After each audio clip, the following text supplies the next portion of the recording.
Doubt लेंगे बीच में, थोड़ा सा ध्यान से सुनिएगा मेरी बात। देखिए, ये जो अभी क्वेश्चन पेपर आप सभी को मालूम है कि भाई कल 14 जनवरी था और कल की डेट में ही यूजीसी ने जारी कर दिया। ठीक है, ये फाइनल आंसर की नहीं है, ये भी बता दूं मैं आपको।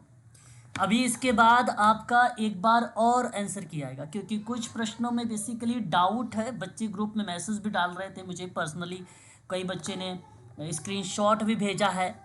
ठीक है, उन प्रश्नों को लेकर हैं ऐसे कुछ प्रश्न दिए गए हैं जो बेसिकली ऑप्शन में नाम भी नहीं, और प्लस अगर हम बात करें कुछ प्रश्नों के ऑप्शन में आधार पे बात करें तो ऑप्शन क्वेश्चन कुछ कहता है, ऑप्शन कुछ है ना। तो इन्हीं पर हम लोग चर्चा करने वाले हैं। आप जानते हो 14/1/2026 को ये आंसर की जारी हुआ। आप अपना एप्लीकेशन नंबर डालेंगे और अपना पासवर्ड डालेंगे, उसके बाद एक कैप्चर कोड आता है, उस कैप्चर कोड को डालेंगे तो उसके नीचे ही आपको दिखाई देगा आपका क्वेश्चन पेपर, जस्ट उसी के नीचे आपको दिखाई देगा आंसर की। ठीक है, क्वेश्चन पेपर पर जैसे ही क्लिक करेंगे तो आपके सामने सभी प्रश्न ओपन हो जाएंगे और उसको आप डाउनलोड कर लीजिए। फिर आंसर की भी आएगी तो आंसर की को भी आप लोग डाउनलोड कर लीजिए। तो करना क्या है, इस बार जो आंसर की आया है, इस बार क्या हमेशा वही आता है, पहले क्वेश्चन आईडी आती है। ठीक है, उसके जस्ट बगल में आप लोगों को दिया होता है करेक्ट ऑप्शन, कि ये करेक्ट ऑप्शन है कौन सा, जैसे 2 है, फिर ये क्वेश्चन आईडी के बाद मान लीजिए 3 है। ठीक है, तो ये क्वेश्चन आईडी देखना है। फिर आप अपने पेपर में भी देखिए, आपके क्वेश्चन पेपर में आपने कौन से विकल्प का चयन किया है। यदि आपने ऑप्शन नंबर चूज़ किया है थर्ड को, ठीक है, जैसे मैं आपको एक यहाँ पर दिखाना भी चाहूँगा, देखिए यह है आपका क्वेश्चन आईडी। ठीक है, आप ढूंढने का प्रयास करिएगा 1055 को। ठीक है, 1055 को अगर आप जब ढूंढेंगे तो आपके सामने दिखाई देगा ये विकल्प नंबर सेकंड वाला, करेक्ट ऑप्शन में सेकंड दिखाई देगा। और जब सेकंड दिखाई देगा तो वहाँ पर ये वाला ऑप्शन आपका सही हो जाएगा। देखिए, इस बच्चे ने चूज़ ऑप्शन नंबर थर्ड का चुनाव किया था, तो इसलिए ये प्रश्न का जो ऑप्शंस यहाँ पे बन रहे हैं, इन्होंने गलत जवाब दे दिया है, तो ये तीसरा इनका गलत हो गया है। ठीक है, वहाँ अगर आप देखेंगे तो ऑप्शन में आपका ये दूसरा वाला जो ऑप्शन से दिया गया है, ये वाला विकल्प आपका वहाँ पे सही हो जाएगा। तो ऐसे आपको चेक करना है। ये चेक करने का तरीका है, क्वेश्चन आईडी को देखो और फिर क्वेश्चन आईडी में के जस्ट बगल में करेक्ट ऑप्शंस दिए गए हैं उसको देखो, फिर अपने वाले ऑप्शन को मिलाओ कि आपने कौन सा चूज़ किया है। यदि आपने सेकंड चूज़ किया होता तो यहाँ पे 2 लिखा होता, तो आपका ये 2 अंक मिल जाते हैं आपको ईजिली।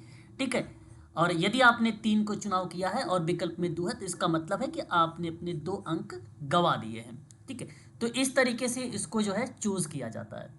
फिलहाल चलते हैं प्रश्नों की तरफ। ध्यान देना है आपको कि किसी प्रकल्पना की वैधता के बारे में गलत निष्कर्ष ज्ञात किया जा सकता है। ठीक है, गलत निष्कर्ष बेसिकली क्या हो सकता है, ये आइडेंटिफाई किया जा सकता है या जांच की जा सकती है। जैसे मैं अगर आपसे बात करूं कि यहाँ जो सी वाला पॉइंट दिया गया है कि अध्ययन अविकल्प दोषपूर्ण है, ये गलत इस प्रक्रिया में अगर हम बात करें तो ये गलत निष्कर्ष है। कहने का अर्थ यह है कि गलत डिजाइन से परिणाम अविश्वसनीय होता है। प्रश्न के विकल्प में खुद कह रहा है कि दोषपूर्ण है, विकल्प देखिए दोषपूर्ण है, और दोषपूर्ण रिप्रेजेंट करता है गलत निष्कर्ष की तरफ, तो सी का ही चयन करना चाहिए था। अगर आपने ऑप्शन सी को लिए थे तो आपके यहाँ पे थर्ड को हटा देना चाहिए था। ठीक है, अब बात करते हैं डी को लेकर कि अनुप्रयुक्त सांख्यिकीय जो प्रक्रियाएं हैं वो अनुप्रयुक्त हैं, मतलब ये भी गलत सांख्यिकीय विधियां के परिप्रेक्ष्य में आता है। यहाँ भी गलत जो निष्कर्ष होते हैं उस निष्कर्ष को गलत बना देता है। ठीक है, वो गलत बना देता है, तो इस प्रक्रिया में ये भी पॉइंट आपका सही हो जाता है। लेकिन देखो, डेटा कलेक्शन करने का सकारात्मक विधि आती है, सिंपल बात है ना, ये तो सही है। निष्कर्ष में सहायक होता है, इसका मतलब है कि ये बी तो होगा नहीं, क्योंकि सवाल गलत निष्कर्ष से पूछा था, तो भी आप कह सकते थे कि ये पॉइंट होगा नहीं। फिर कहता अध्ययन अविकल्प व्यवस्थित की प्रक्रिया में।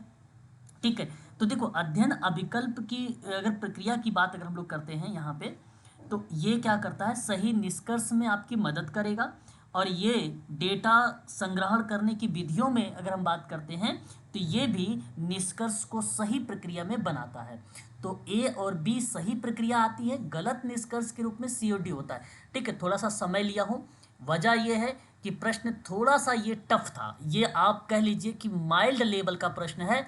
तो यूजीसी नेट का पेपर इस बार इतना इजी भी नहीं है।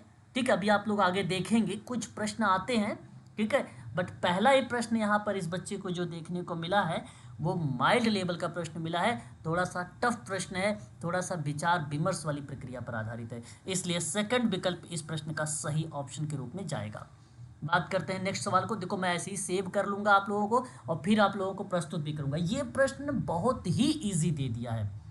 प्रश्न दो तरीके के बनाता है यूजीसी, एक तो बहुत ही सिंपल बना देगा, दूसरा बहुत ही टफ बना देगा।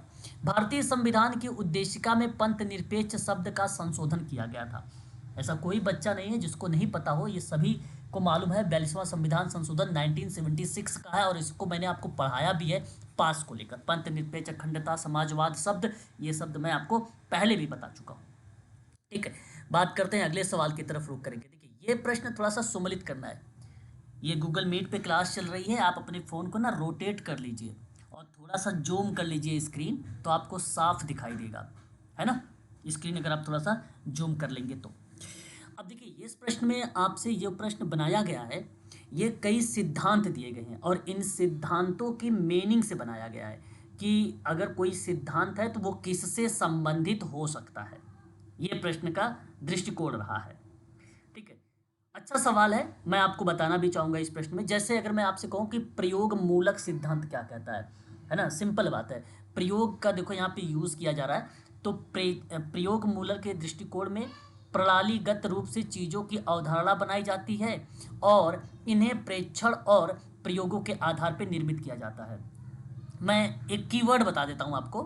प्रयोग मूलक जो सिद्धांत होता है प्रेक्षण एवं प्रयोगों के आधार पर निर्मित होता है, केवल इतनी बात है। प्रेक्षण और प्रयोगों के आधार पर निर्मित होता, बाकी तो यहाँ प्रणालीगत रूप से चीज़ों की अवधारणा बनाना, ये सब तो केवल शब्द बनाए गए हैं आपको कंफ्यूज करने के लिए। मेन कीवर्ड यही है, प्रेक्षण और प्रयोगों के आधार पर निर्मित होता है प्रयोग मूलक सिद्धांत, यही तो मेन पॉइंट था। ठीक है, बात करते हैं मानकीय सिद्धांत को लेकर, क्या होना चाहिए, यही शब्द मेन है। अब क्या होना चाहिए तो आप ढूंढने का प्रयास करेंगे तो आपको यहाँ पे देखिए ये है क्या होना चाहिए, जो है अधिमान्यताओं की अवधारणा का निर्माण होता है यहाँ पे। ठीक है, ये पॉइंट आ जाएगा। व्याख्यात्मक सिद्धांत की बात करता हूँ। ठीक है, क्यों प्रश्न पर फोकस या जो कार्य कारण होते हैं उनके संबंधों के बारे में रिप्रेजेंट करता है। तो देखो यहाँ पे क्यों प्रश्नों पर फोकस किया जाता है और कारण और संबंधों का निस्तारण भी किया जाता है, ये व्याख्यात्मक बन जाता है। और अभ्यास मतलब बहुत आसान है, प्रैक्टिस है, कैसे प्रश्न पर फोकस करें आप, है ना। एजेंसी और संरचनाओं का कोऑर्डिनेट किया जाता है इसमें। ठीक है, तो आपका ये पार्ट रिप्रेजेंट हो जाएगा। ठीक है, तो देख सकते हो आप लोग, पहले का जो गया है वो 4 है, जो बी का गया है वो 1 है, और जो सी का गया है वो आपका सेकंड है, और जो डी का गया है वो आपका थर्ड है। इस विकल्प को ढूंढिए, कहीं पर है ये विकल्प। ऑप्शन नंबर 4 को जरा प्रयास करिएगा, ऑप्शन नंबर 4 आपको मैच हो रहा है और यही विकल्प आपका सही हो जाता है। ठीक है, तो इस तरीके के प्रश्नों को आप लोगों को जवाब देना चाहिए था। क्वेश्चन नंबर देखिए 54 भी बहुत ही आसान सवाल है। 54 की अगर मैं आपसे बात करता हूँ तो देखिए, समानता का अधिकार, स्वतंत्रता का अधिकार, शोषण के विरुद्ध का अधिकार, धार्मिक और स्वतंत्रता के अधिकार को रिप्रेजेंट किया गया, और ये आप सब भलीभांति तरीके से जानते भी हो, है कि नहीं। क्वेश्चन नंबर 54 में तो एक आप देखेंगे तो 14 से 18 हो जाएगा। स्वतंत्रता के अधिकार की बात आप करेंगे तो 1922 हो जाएगा, और शोषण के विरुद्ध के अधिकार की बात करेंगे तो 23-24 हो जाएगा, और यदि आप धार्मिक स्वतंत्रता की बात करेंगे तो ये 25 और 28 हो जाएगा। ऑप्शन में आप देख सकते हो, ए का 4 गया है, बी का 3 गया है, सी का 1 गया है, डी का 2 गया है। ढूंढिए विकल्प कहाँ पर दिया है, क्या ऑप्शन नंबर पहला सही होना चाहिए, यस या नो। यहाँ तक अभी भी कोई ऐसा प्रश्न आयोग ने गलत आंसर के रूप में रिप्रेजेंट नहीं किया है। ठीक है, सही के परिप्रेक्ष्य में आएगा और ये थोड़ा सा लेंदी प्रश्न है, बस ये आप कह सकते हो कि लेंदी के रूप में रिप्रेजेंट हुआ है। देखिए, पर्यावरण दिवस की बात अगर हम लोग करते हैं तो 5 जून को मनाया जाता है, ये आप सभी को मालूम है। और यदि अब मैं विश्व वानिकी दिवस की बात करता हूँ तो 20 मार्च को मनाया जाता है। विश्व पर्यावास की दिवस की बात करूँ तो 3 अक्टूबर को मनाया जाता है। और विश्व ओजोन दिवस की बात करता हूँ तो 16 सितंबर को मनाया जाता है। ये भी आपको पता है। तो ऑप्शन में आप ढूंढ सकते हो, यहाँ पर भी ए का 4 गया है, बी का 3 गया है, सी का 1 गया है, डी का 2 गया है। तो ऑप्शन में अगर आप ढूंढेंगे तो सेकंड वाला विकल्प को ढूंढिए और ये विकल्प आपके लिए सही हो जाएगा। क्यों, बात समझ में आ रही कि नहीं समझ में आ रही? एक बार स्पष्ट करिएगा जरूर, यस सर। है ना। तो प्रश्न तो अभी भी देखिए यहाँ पे, अब जो पहला प्रश्न था थोड़ा सा माइल्ड लेवल का प्रश्न था, लेकिन जो उसके बाद के प्रश्न आ रहे हैं थोड़े से इजी परिपेक्ष में जा रहे हैं, आप ऐसा कह सकते हैं, है ना। कोई टफ प्रश्न नहीं। अब एक प्रश्न यहाँ पर देखिए, क्वेश्चन नंबर 56 हमारे सामने।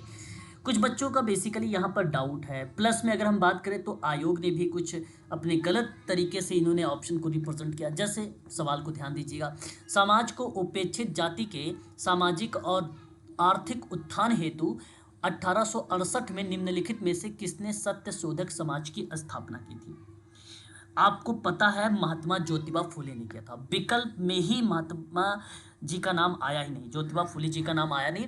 और आप जानते भी होंगे कि 1873 में पुणे में इन्होंने समाज की उपेक्षित जातियों के लिए सामाजिक और जो है आर्थिक उत्थान किया था, है ना, ये बात। लेकिन देखो, दयानंद सरस्वती जी का नाम आर्य समाज में आता है 1875 में। ईश्वरचंद विद्यासागर जी का नाम विधवा विवाह सुधार में आता है। राजा राम मोहन राय जी का नाम यहाँ पे 1828 में ब्रह्म समाज में आता है। महादेव गोविंद रानडे की बात करता हूँ तो प्रार्थना समाज का नाम आता है 1867 में आता है। तो भाई यहाँ तो नाम ही नहीं है।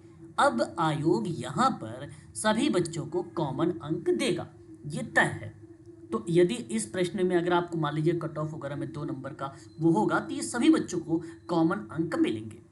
यदि आप क्लेम करते हैं तो कैसे करेंगे ये भी मैं आपको बताऊंगा कि यदि आप करना चाहते हो तो कैसे कर सकते हो। ठीक है, फिलहाल आयोग ने जो माना है वो ईश्वरचंद विद्यासागर जी को माना है, सेकंड विकल्प को मान लिया है। ठीक है, इस प्रश्न के आधार पे आयोग ने। तो मैं आप सभी बच्चों से कहूंगा ये कॉमन अंक मिलेगा। कभी कभी प्रश्न भी गलती करता है, बट इसका सही विकल्प मैं आपके सामने यहाँ पे लिख देता हूँ।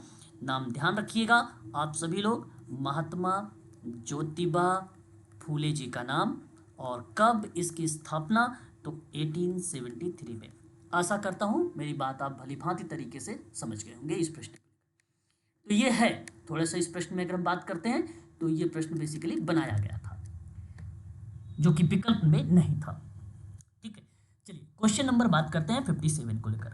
आसान सवाल है ये भी, बट नाममात्रिक समूह तकनीकी की प्रक्रियाओं में क्या शामिल नहीं किया गया है? क्या विकल्प आप में से बच्चे बताना चाहेंगे कि ऑप्शन किस तरफ जाना चाहिए इस प्रश्न के आधार पे? मैं आपको बताऊंगा। फिलहाल मैं आपकी थोड़ा राय जानना चाहूंगा इस प्रश्न में, क्या ऑप्शन देना चाहेंगे आप? नाममात्रिक समूह तकनीकी की प्रक्रिया में क्या शामिल नहीं किया गया है? क्वेश्चन नंबर हमारे सामने 57 नंबर का सवाल है। ये देखो, आपको मैं बताना चाहूँगा, मेरी बात को ध्यान सुनिए। आपने नाम सुना भी होगा, अगर सुना है तो अच्छी बात है, नहीं सुना तो सुन लीजिए। एनजीटी के बारे में। एनजीटी है क्या? ये नॉमिनल ग्रुप टेक्निक होता है ना। नॉमिनल आपने पढ़ा होगा, नॉमिनल, ऑर्डिनल, है ना, रेशियो, है ना, ये शब्द, और मैंने आपको बताया भी है इनके बारे में, ठीक है ना। ये बेसिकली एक मापनी है, ठीक है, मापनी है। तो इस मापनी के अंतर्गत कुछ प्रमुख प्रक्रियाएं होती हैं, कुछ प्रोसेस होते हैं, ठीक है। अब प्रोसेस के दृष्टिकोण से अगर मैं आपसे यहाँ बात करता हूँ तो देखो, एक तो विचारों की अगर हम बात करें, राउंड, यहाँ पे कह रहा राउंड रॉबिन रिकॉर्ड, ठीक है। और फिर विचारों की रैंकिंग यानी श्रेणीबद्ध करना, मतदान द्वारा प्राथमिकता का निर्धारण करना, ये कुछ पॉइंट के रूप में रिप्रेजेंट किया गया है। लेकिन सवाल में कहा गया कि वो प्रक्रिया कौन सी नहीं है, तो वो जो हिच हाइकिंग शब्द लिखा हुआ है ये नहीं है। बाकी देखो, राउंड रॉबिन रिकॉर्डिंग शामिल है इसमें, ये तकनीक है नॉमिनल की, ये तकनीक शामिल है विचारों का, रैंक वगैरह देता है, क्रमांश वगैरह देता है, और विचार का बेसिकली विमर्श पर स्पष्टीकरण भी करता है, वो भी क्रियाएं यहाँ पर रिप्रेजेंट होती हैं, ठीक है। और विचारों की रैंकिंग करना, रैंकिंग भी शामिल है इसमें, ठीक है। देखो यहाँ पे रैंकिंग और विचारों का विमर्श दो बात लिखी है इसमें, दोनों शामिल है, ठीक है, मतदान द्वारा प्राथमिकता को निर्धारण करना, ये भी बात सही है। लेकिन जो हिच हाइकिंग है ना, ये नाममात्रिक समूह तकनीकी की प्रक्रिया में शामिल ही नहीं है, इसलिए ऑप्शन नंबर तीसरा सही जवाब होगा इस प्रश्न का। और ये सत्य है, इसमें कोई गलती नहीं किया है यूजीसी ने कि आपको ऑप्शन नंबर गलत दिया हो या उस तरीके का चुनाव किया। नो, यहाँ पे सही विकल्प का चुनाव करके आपके सामने आंसर की में प्रस्तुत किया है। आगे बढ़ते हैं अगले सवाल की तरफ। देखिए, सूक्ष्म स्तर कार्य क्या होते हैं, ये मैं आपको अभी पहले भी पढ़ाया था और अभी मैंने परसों वाली क्लास में भी इस पर चर्चा कर चुका हूँ। ठीक है, क्योंकि यूजीसी नेट की क्लास तो स्टार्ट ही हो चुकी है और वहाँ पर भी मैं आपको बता चुका हूँ 3 स्तर समाज कार्य के। ये प्रश्न जो पूछा गया स्तरों से प्रश्न बनाया गया है। ठीक है, अब देखो इसमें अगर मैं आपसे बात करता हूँ कि सूक्ष्म स्तर का कार्य कौन कौन सा हो सकता है। नीति परिवर्तन की वकालत करना। ठीक है, मेरी बात को बड़ा ध्यान से सुनने का प्रयास करिएगा आप लोग। ठीक है, एंड फिर उसने क्या यहाँ पर विकल्प में दिया कि नया सामाजिक विधान अधिनियमित करने के लिए अभियान चलाना। ठीक है, और फिर आता है सामाजिक समूह कार्य, फिर उसके बाद आता है सामाजिक प्रकरण का कार्य यानी केस वर्क का। मतलब ये बात तो तय हो गया कि देखो एक तो केस वर्क है, दूसरा ग्रुप वर्क है। अब सुनना मेरी बात को, माइक्रो जो सोशल वर्क होता है उसमें ना आपका शामिल होना चाहिए सी और डी। मेरी बात को केवल ध्यान से सुनना आप लोग यहाँ पर, सी और डी। ठीक है, सी और डी। नीति परिवर्तन की वकालत माइक्रो लेवल का है। ये क्या है, माइक्रो लेवल का। मैं पढ़ाया भी हूँ, आपको पता होगा, आपने देखा है तो अच्छी बात है, नहीं देखा तो आप टेलीग्राम पर जरूर पीडीएफ जरूर चेक कर लीजिएगा। ठीक है, माइक्रो स्तर। यस सर, पढ़ाया है। और अगर मैं कहता हूँ सामाजिक विधान और अधिनियम करने के लिए जो अभियान वगैरह चलाया जाता है, ये भी माइक्रो लेवल का आता है। ये बड़े बड़े स्तर का काम होता है। अब आयोग ने यहाँ पर मिस्टेक किया है। यूजीसी नेट ने वाले क्या किए, इन लोगों ने ए और बी का चुनाव कर दिया, जो कि ये सूक्ष्म है ही नहीं। माइक्रो वाला एम, जो ये आपका दिखा रहा हूं मैं, MACRO, ये पहला वाला और दूसरा वाला ये है। अब ऑप्शन में होना चाहिए इसका तो ए और बी है ना। यहाँ पर अगर हम बात करते हैं, कह रहा क्या, ये तो माइक्रो वाला ए और बी माइक्रो वाला होता है। सी और डी जो होता है आपका, सी और डी, ये सी और डी आपका चुनाव हो सकता है जो है सूक्ष्म समाज कार्य में। अब ऑप्शन में देखो सी और डी कहाँ है, यहाँ पे सी और डी बेसिकली दिया नहीं गया है ना। क्वेश्चन नंबर सी और डी में दिया नहीं गया है। तो मेरे हिसाब से इस प्रश्न के आधार पे क्वेश्चन नंबर 58 की प्रक्रिया में अगर मैं आपसे बात करता हूं, ठीक है, तो विकल्प होना चाहिए था सी और डी, जो कि ऑप्शन में है भी नहीं कहीं पर। पहली बात। दूसरी बात, आयोग ने चुना है ऑप्शन नंबर ए और बी को, यानी थर्ड को। और थर्ड ऑप्शन को अगर मैं देखता हूं, ए कहता है तो ये माइक्रो है नहीं। माइक्रो का मतलब है व्यापक, ये तो व्यापक वाला है, ये भी व्यापक वाला है। तो ये सवाल पर सभी बच्चों को कॉमन अंक मिलना चाहिए, या तो इसमें मॉडिफाई करके चीज़ों को बताए। ठीक है, मॉडिफाई करके। तो देखो बी वाला यानी सेकंड वाला नहीं बचा, यानी थर्ड वाला नहीं। ऑप्शन नंबर ए को अगर मैं लेता हूं, तो ऑप्शन नंबर ए में अगर मैं चुनाव करता हूं, अगर मान लो आयोग ने ऑप्शन को बदला भी, ठीक है, अगर ऑप्शन को बदला भी तो ऑप्शन ए वाला तो बनेगा नहीं, सी वाले ले सकते थे। ठीक है, सी वाला। अब बी और डी को देख लो, ये जो सेकंड वाला ऑप्शन है, डी केस वर्क आता है और बी क्या कहता है, अधिनियम वगैरह आ जाता है। अधिनियम वगैरह तो भाई व्यापक लेवल पर चीज़ें चलाई जाती हैं, सूक्ष्म स्तर पर कोई पार्ट बनता नहीं। तो मे भी अगर करेगा तो हो सकता है इन केस सेकंड वाले को चुनाव करे फ्यूचर में, अगर क्लेम करेंगे तो। ठीक है, मेरे हिसाब से विकल्प यहाँ पर इन्होंने गलत दिया है, क्वेश्चन नंबर 58 का। बात को ध्यान में रखिएगा, बच्चों को कॉमन अंक मिल सकता है। मैं आपको पढ़ाया भी हूँ, इसको पढ़ेंगे भी, गूगल करें, चैट जीपीटी करें, एट्सेट्रा, जो भी आपके पास रिसोर्सेज हैं आप उनका यूज़ भी करके आप इस प्रश्न का आंसर निकाल सकते हो। ठीक है ना, उम्मीद करता हूँ ये बात भी समझ में आ गई होगी। अभी तक आप लोगों को 2 प्रश्न देखने को मिले, क्या मेरे अकॉर्डिंग जो मैं आपको बातें बता रहा हूँ चीज़ें समझ में आ रही है? अगर आपके मन में कोई डाउट या कोई चीज़ें उठ रहा है तो आप तुरंत बोल भी सकते हो। जी सर, समझ में आ रहा है। समझ में आ रहा है तो बहुत अच्छी बात है। अगर कोई आपके मन में चीज़ें बन रही होंगी तो आप ज़रूर बताने का प्रयास भी करेंगे, ठीक है ना। लेकिन यहाँ पर ए और बी नहीं होगा जो आयोग ने चुना है। तो 2 ऑप्शन को आप अपने दिमाग में लेके चलिए, 2 क्वेश्चन को। क्वेश्चन नंबर बात करते हैं 59। ग्लेसर के अकॉर्डिंग कहा गया निम्नलिखित में से किसने आंतरिक नियंत्रण, है ना, या नियंत्रता की देखरेख संबंधी आदतों का निरूपण नहीं होता है। देखो मैं आपको बताता हूँ, विलियम एक ग्लेसर विद्वान है। इन्होंने इंटरनल कंट्रोल के बारे में बताया है। किसके बारे में बताया है? Internal control. अब इसकी पीडीएफ अगर आपको बता दो, आपके दिसंबर 2025 वाले ग्रुप में टेलीग्राम पर देखोगे तो मिलेगा इनके बारे में। वहां आप जब पढ़ेंगे तो आपको पालन पोषण की आदतें सकारात्मक से संबंध में चीजों को दर्शाई गई है और बताई भी गई है। तो मैं आपको बात बताता हूँ। इन्होंने तो स्वीकृति के बारे में बताया है, इन्होंने जो है रिस्पेक्टिंग के बारे में बताया है, आदर करने के बारे में बताया है। इन्होंने बातचीत करना यानी अच्छा किसके परिप्रेक्ष्य में, तो मंत्रणा के बारे में, मंत्रणा के बारे में बातचीत करने की प्रक्रिया को लेकर रिप्रेजेंट भी किया है। ये सब भी सही आता है। ओके बेटा, लेकिन एक शब्द यहाँ पर है, अगर मैं बात करता हूँ नेगिंग शब्द, आप कह लीजिए, ये इन्होंने दो तरीके बताए, एक तो इंटरनल कंट्रोल और दूसरा एक्सटर्नल कंट्रोल बताए थे। सवाल तो केवल इंटरनल कंट्रोल से थे।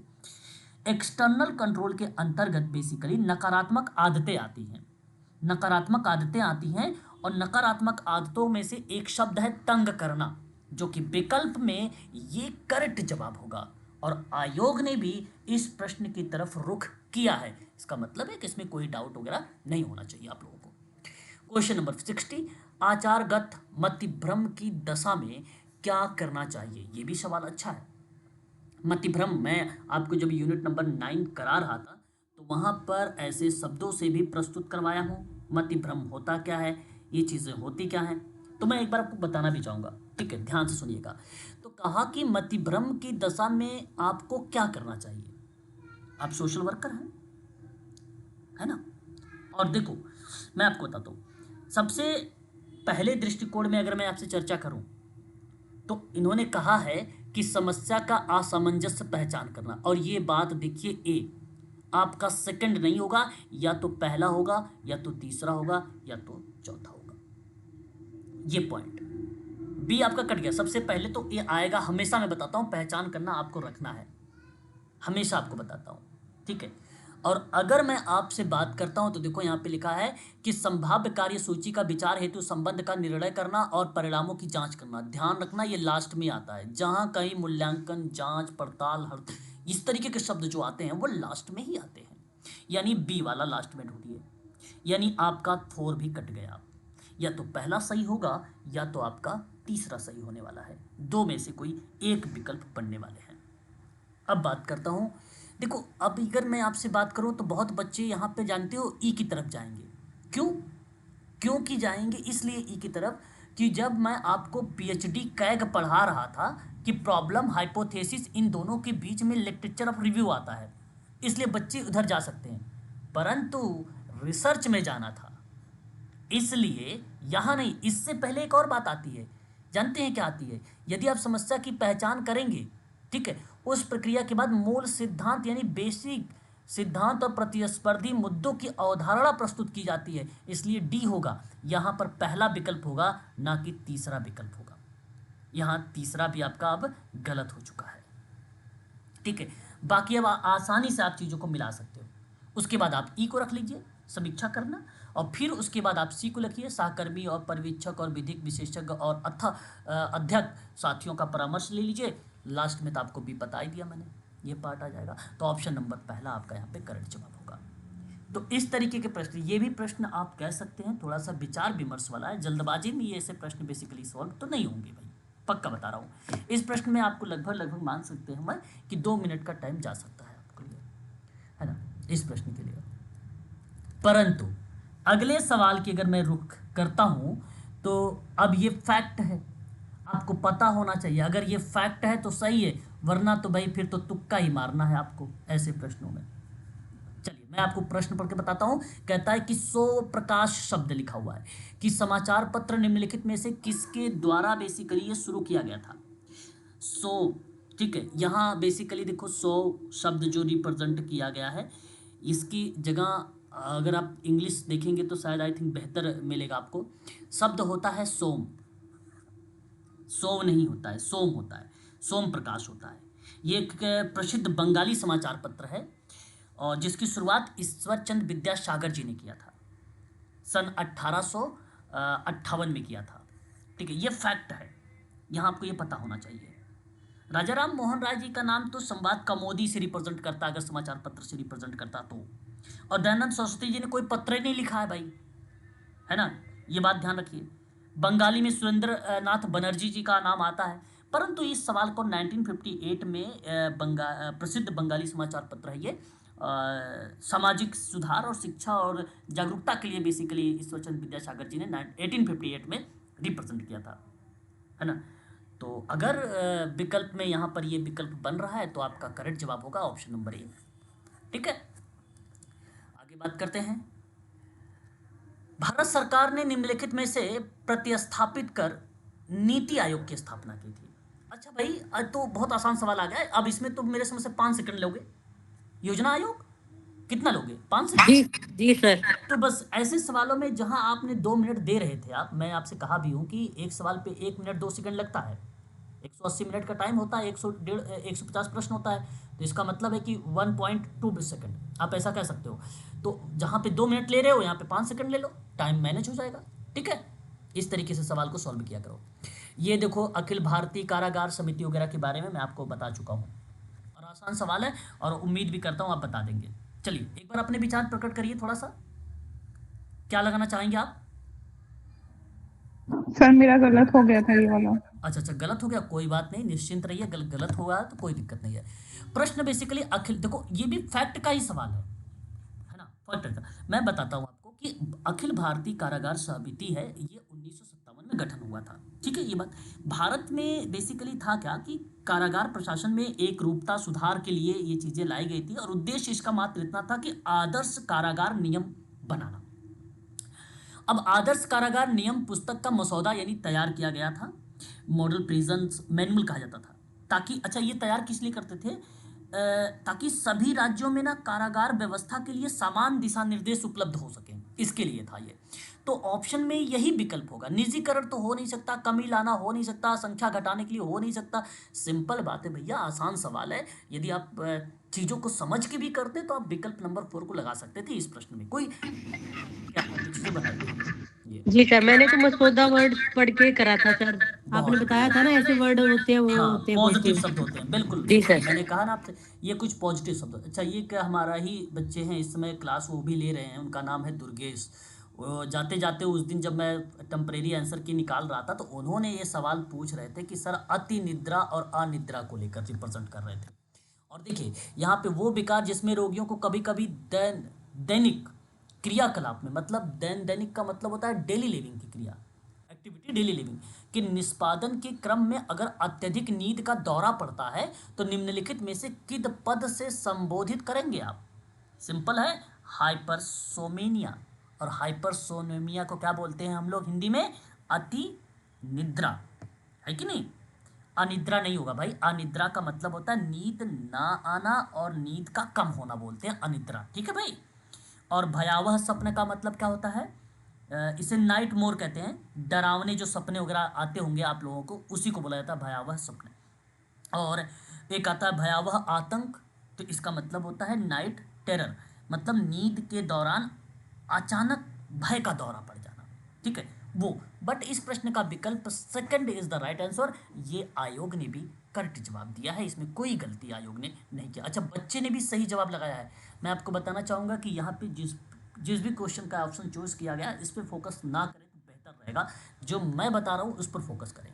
ठीक है, समाज कार्य में बाल्यावस्था अभ्यास के बारे में पूछ लिया गया भाई। मैं साइकोलॉजी यूनिट नंबर 2 पर डिस्कशन आप लोगों से कर चुका हूँ और आपको भली भांति तरीके से पता भी होगा इस प्रश्न को लेकर।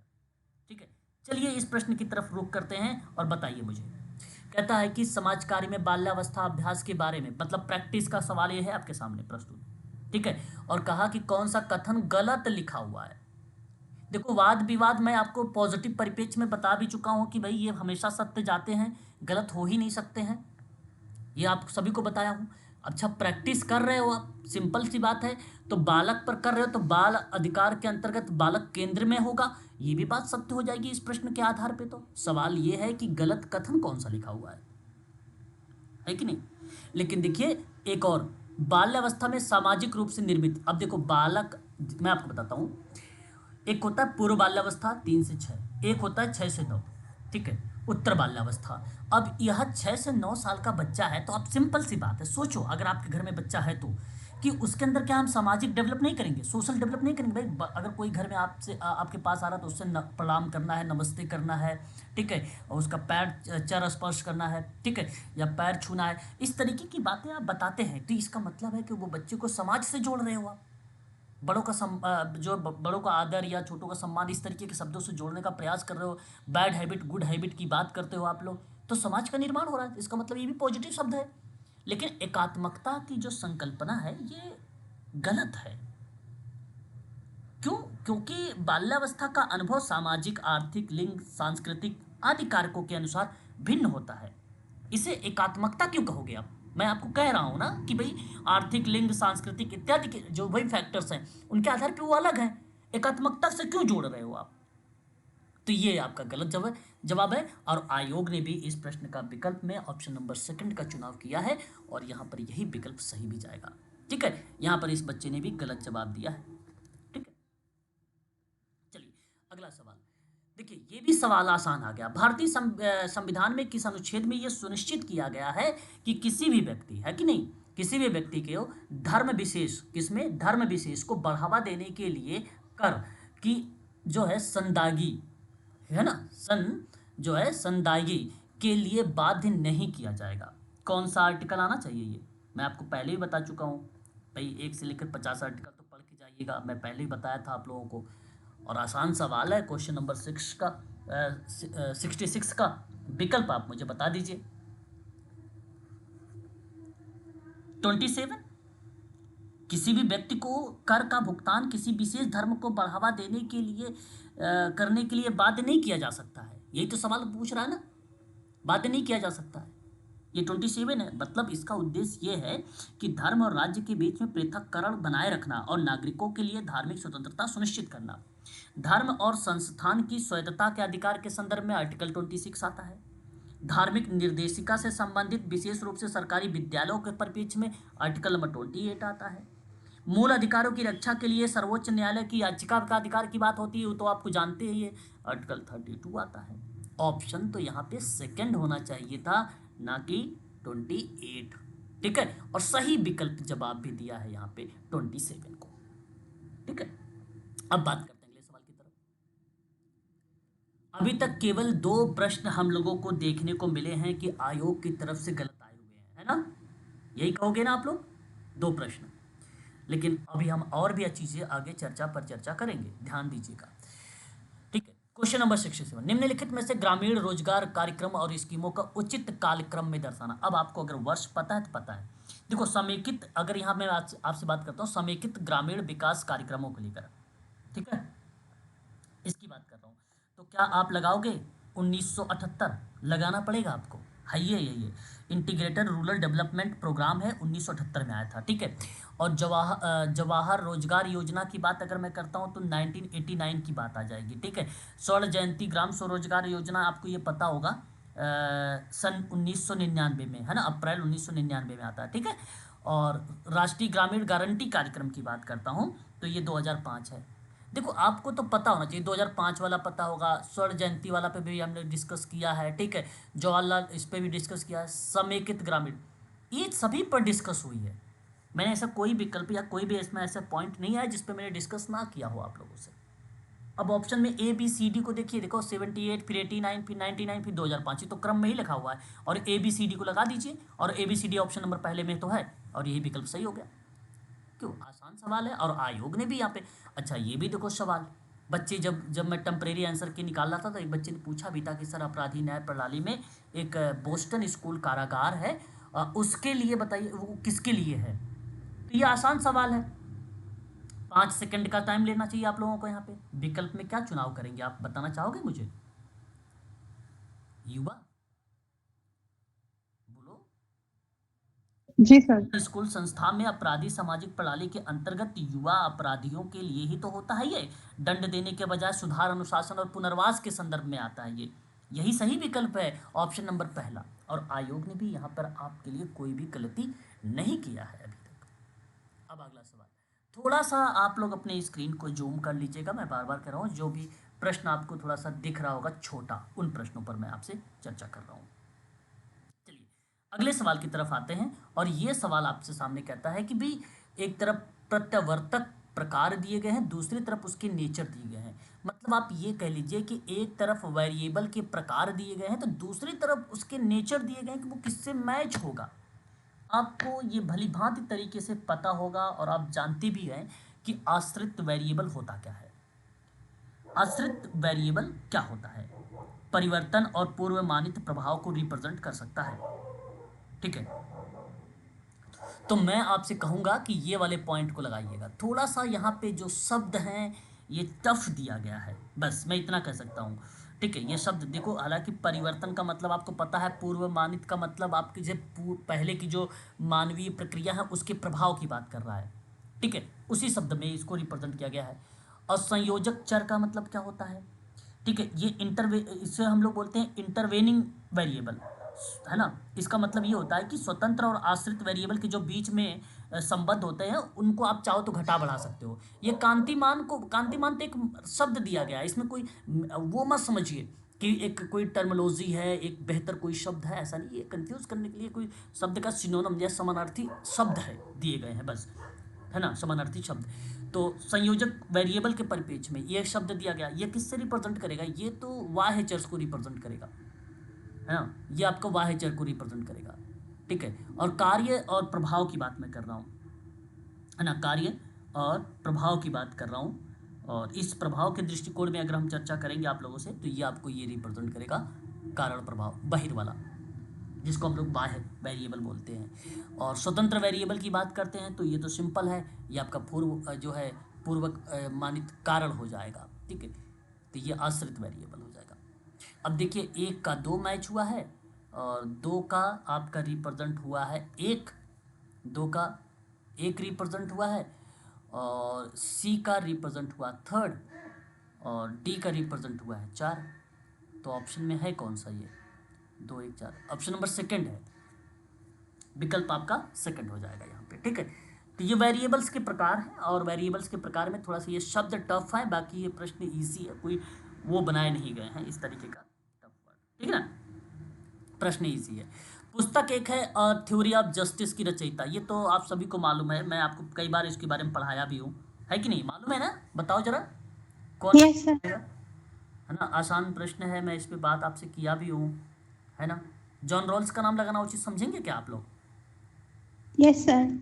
बिल्कुल, जी इस जी। प्रश्न में तो ज़्यादा समय नहीं लेना चाहिए। सन 1971 में जॉन रॉल्स ने अपनी पुस्तक सामाजिक न्याय के सिद्धांत पर आधारित चीज़ें बता दिया था। ये जो नस्बॉम का नाम है ना, ये बेसिकली अगर हम बात करें तो इन्होंने एक शब्द दिया था क्रिएटिंग कैपेबिलिटी को लेकर, उस पर बात किया था इन्होंने।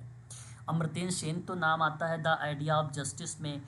मॉडर्न सोशल वर्क थ्योरीज में अगर हम बात करते हैं तो नाम आता है पीएनए का नाम। ठीक है, तो यहाँ ये तो नाम बेसिकली कल थ्योरी ऑफ जस्टिस का है, तो 1971 में इन्होंने दिया था, तो ऑप्शन नंबर 2 वाला ही करेक्ट जवाब आएगा। आयोग ने भी इस प्रश्न में कोई मिस्टेक नहीं किया है। ठीक है, क्वेश्चन नंबर बात करते हैं 71 को लेकर। 71 सवाल क्या कहता है आपके सामने? नारीवाद उपागम दिया गया है यहाँ पर। ठीक है, अब नारीवाद उपागम, जहाँ इसके पॉइंट ऑफ व्यू भी रखे गए कि मानव की असमानता विधि और नीति पुरुषों और महिलाओं के समाजीकरण के भीतर भीतर निवास करती है, तो बताओ किस पद की संज्ञा मानी जाएगी? मतलब कौन सा विकल्प का चुनाव देंगे आप? ये मार्क्सवादी नारीवादी कहोगे, अतिवादी नारीवाद कहोगे, उदार? यहाँ तो सही विकल्प के रूप में उदार आएगा। अब सुन लीजिएगा थोड़ा सा मेरी बात को अच्छे से। देखो, पुरुषों और महिलाओं के भिन्न समाजीकरण की बात हो रही है, भिन्न।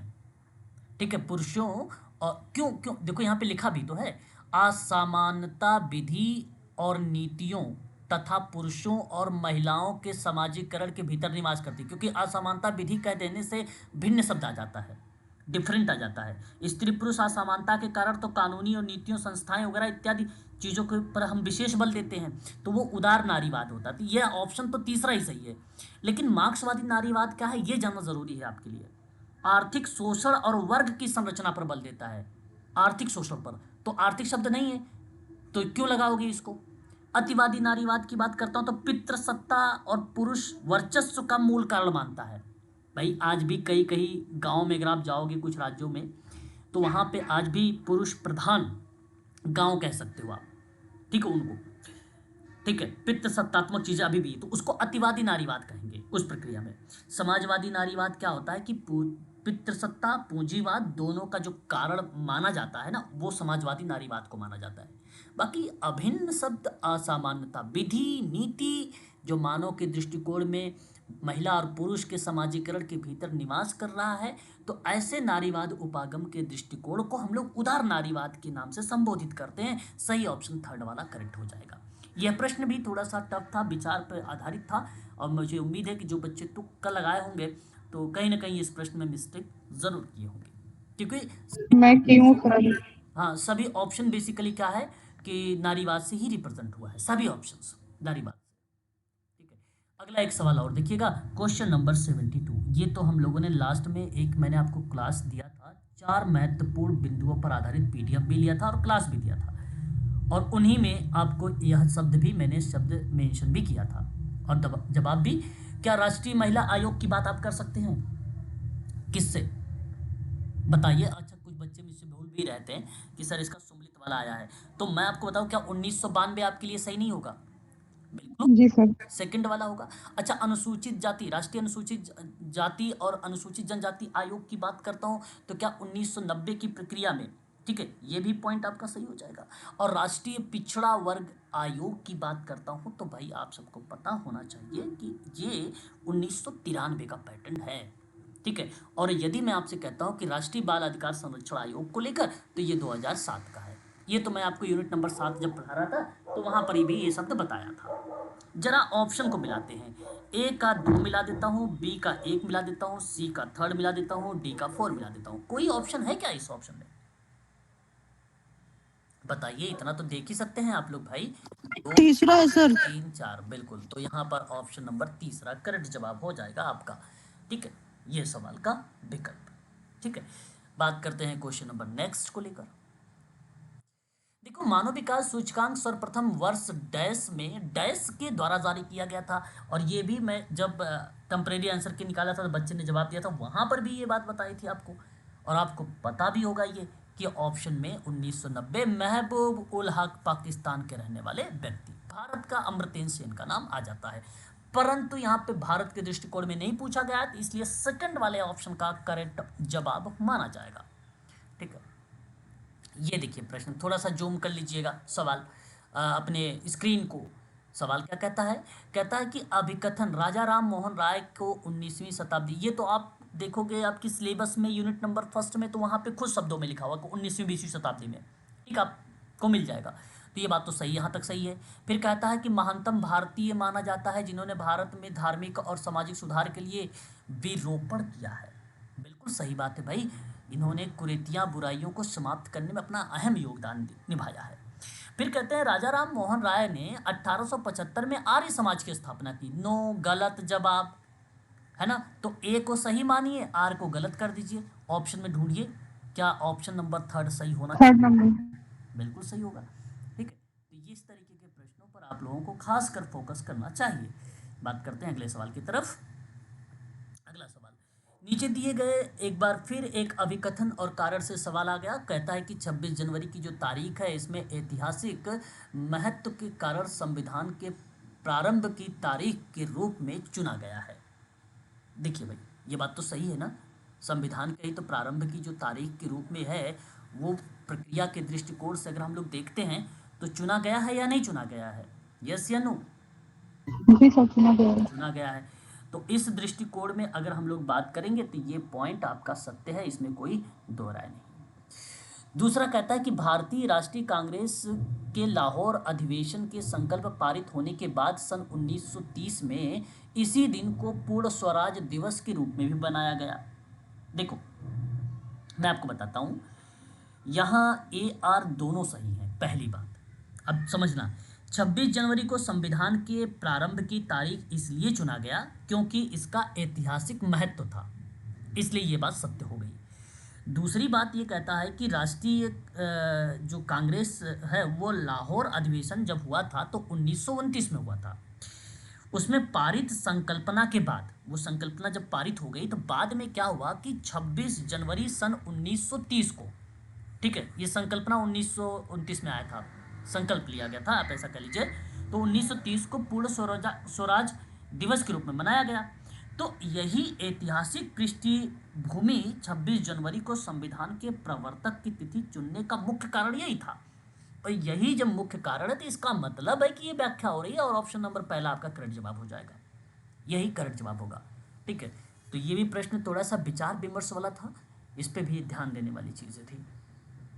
क्वेश्चन नंबर आगे बात करते हैं 76 को लेकर। ठीक है भाई, 76 नंबर का जो सवाल है कार्य वर्गीकरण की योजना को तैयार करने के दृष्टिकोण में दिया गया है और सवाल में कहा क्या गया है, इसको ध्यान देना है। क्रियान्वयन का मतलब होता है इम्प्लीमेंशन करना, और कहा गया कि इन चरणों को आरोही क्रम में दर्शाइए। अच्छा, आपको मालूम होना चाहिए, मैंने आपको पहले भी बता रखा है कि एक अवरोही होता है, एक आरोही होता है। ठीक है, दो तरीके की चीजें होती हैं।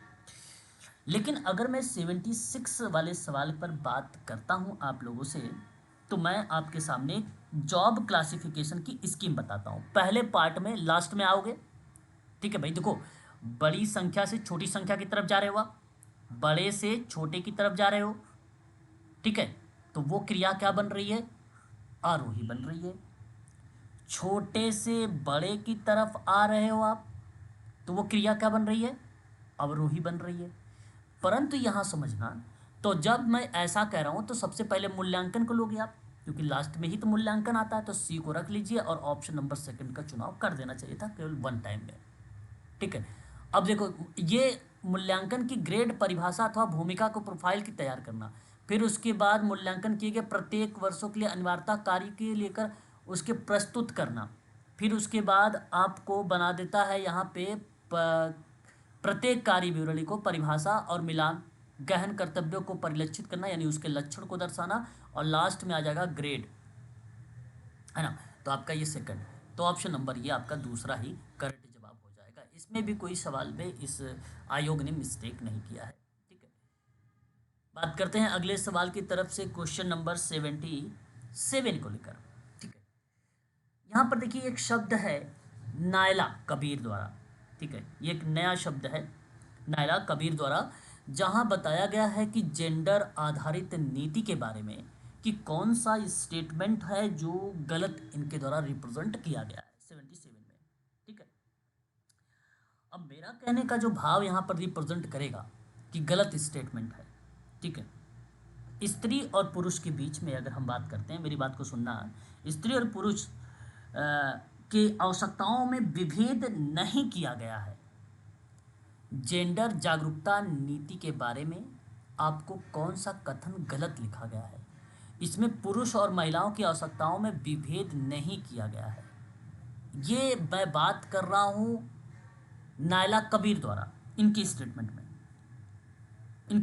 में, तो इन्होंने पुरुषों और महिलाओं के भिन्न आवश्यकताओं को पहचाना है, व्यवहारिक जेंडर आवश्यकताओं को भी पहचाना है, और रणनीतिक जेंडर आवश्यकताओं के कार्य भी के बारे में बताया है, और संसाधन में मौजूद जो भी जेंडर विभाजन है उसको समझाते हुए उसका हस्तक्षेप भी किया है। ठीक है, परंतु ये जो केवल पॉइंट नंबर अगर मैं आपसे बात करता हूँ सेकंड वाला, ये नहीं है, तो इसमें पुरुष और महिला की आवश्यकताओं का विभेद जो है नहीं किया गया है, क्योंकि जेंडर जागरूकता नीति का मूल आधार ही विभेद की पहचान करना होता है ना। वही मेन पार्ट होता है, तो इसलिए सेकंड वाला करेक्ट जवाब हो जाएगा यहाँ पे। ठीक है, भारतीय संविधान में कितने अनुच्छेद राज्य के नीति निर्देशक तत्वों से शामिल किए गए हैं। देखो, मैं आपको पहले भी इसके बारे में उस दिन बताया भी था, है ना, आप जानते भी हो इसके बारे में, है ना, ऐसा तो है नहीं पता, पहले भी बता चुका हूँ इसके बारे में। 3 भागों में डिवाइड किया गया है इसके बारे में डीपीएसपी को, है कि नहीं, और इसमें कुल कितने आर्टिकल यानी अनुच्छेद शामिल किए गए हैं, तो कुल टोटल 16 किए गए हैं। कितने किए गए हैं बताओ, 16 ही तो किए गए हैं, है ना। तो ये चीज़ें आपको ध्यान में रखना है। यहाँ पे देखो, आर्टिकल 36 से लेकर 51 तक दिए गए हैं। ठीक है, आर्टिकल 36 से लेकर 51 तक दिए गए हैं, है ना, इतनी चीज़ आपको ध्यान रखना है। 51, यहाँ पे 16। अगला सवाल।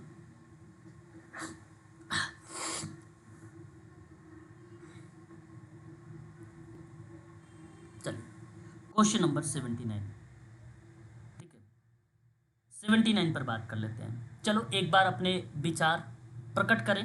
क्वेश्चन नंबर 79,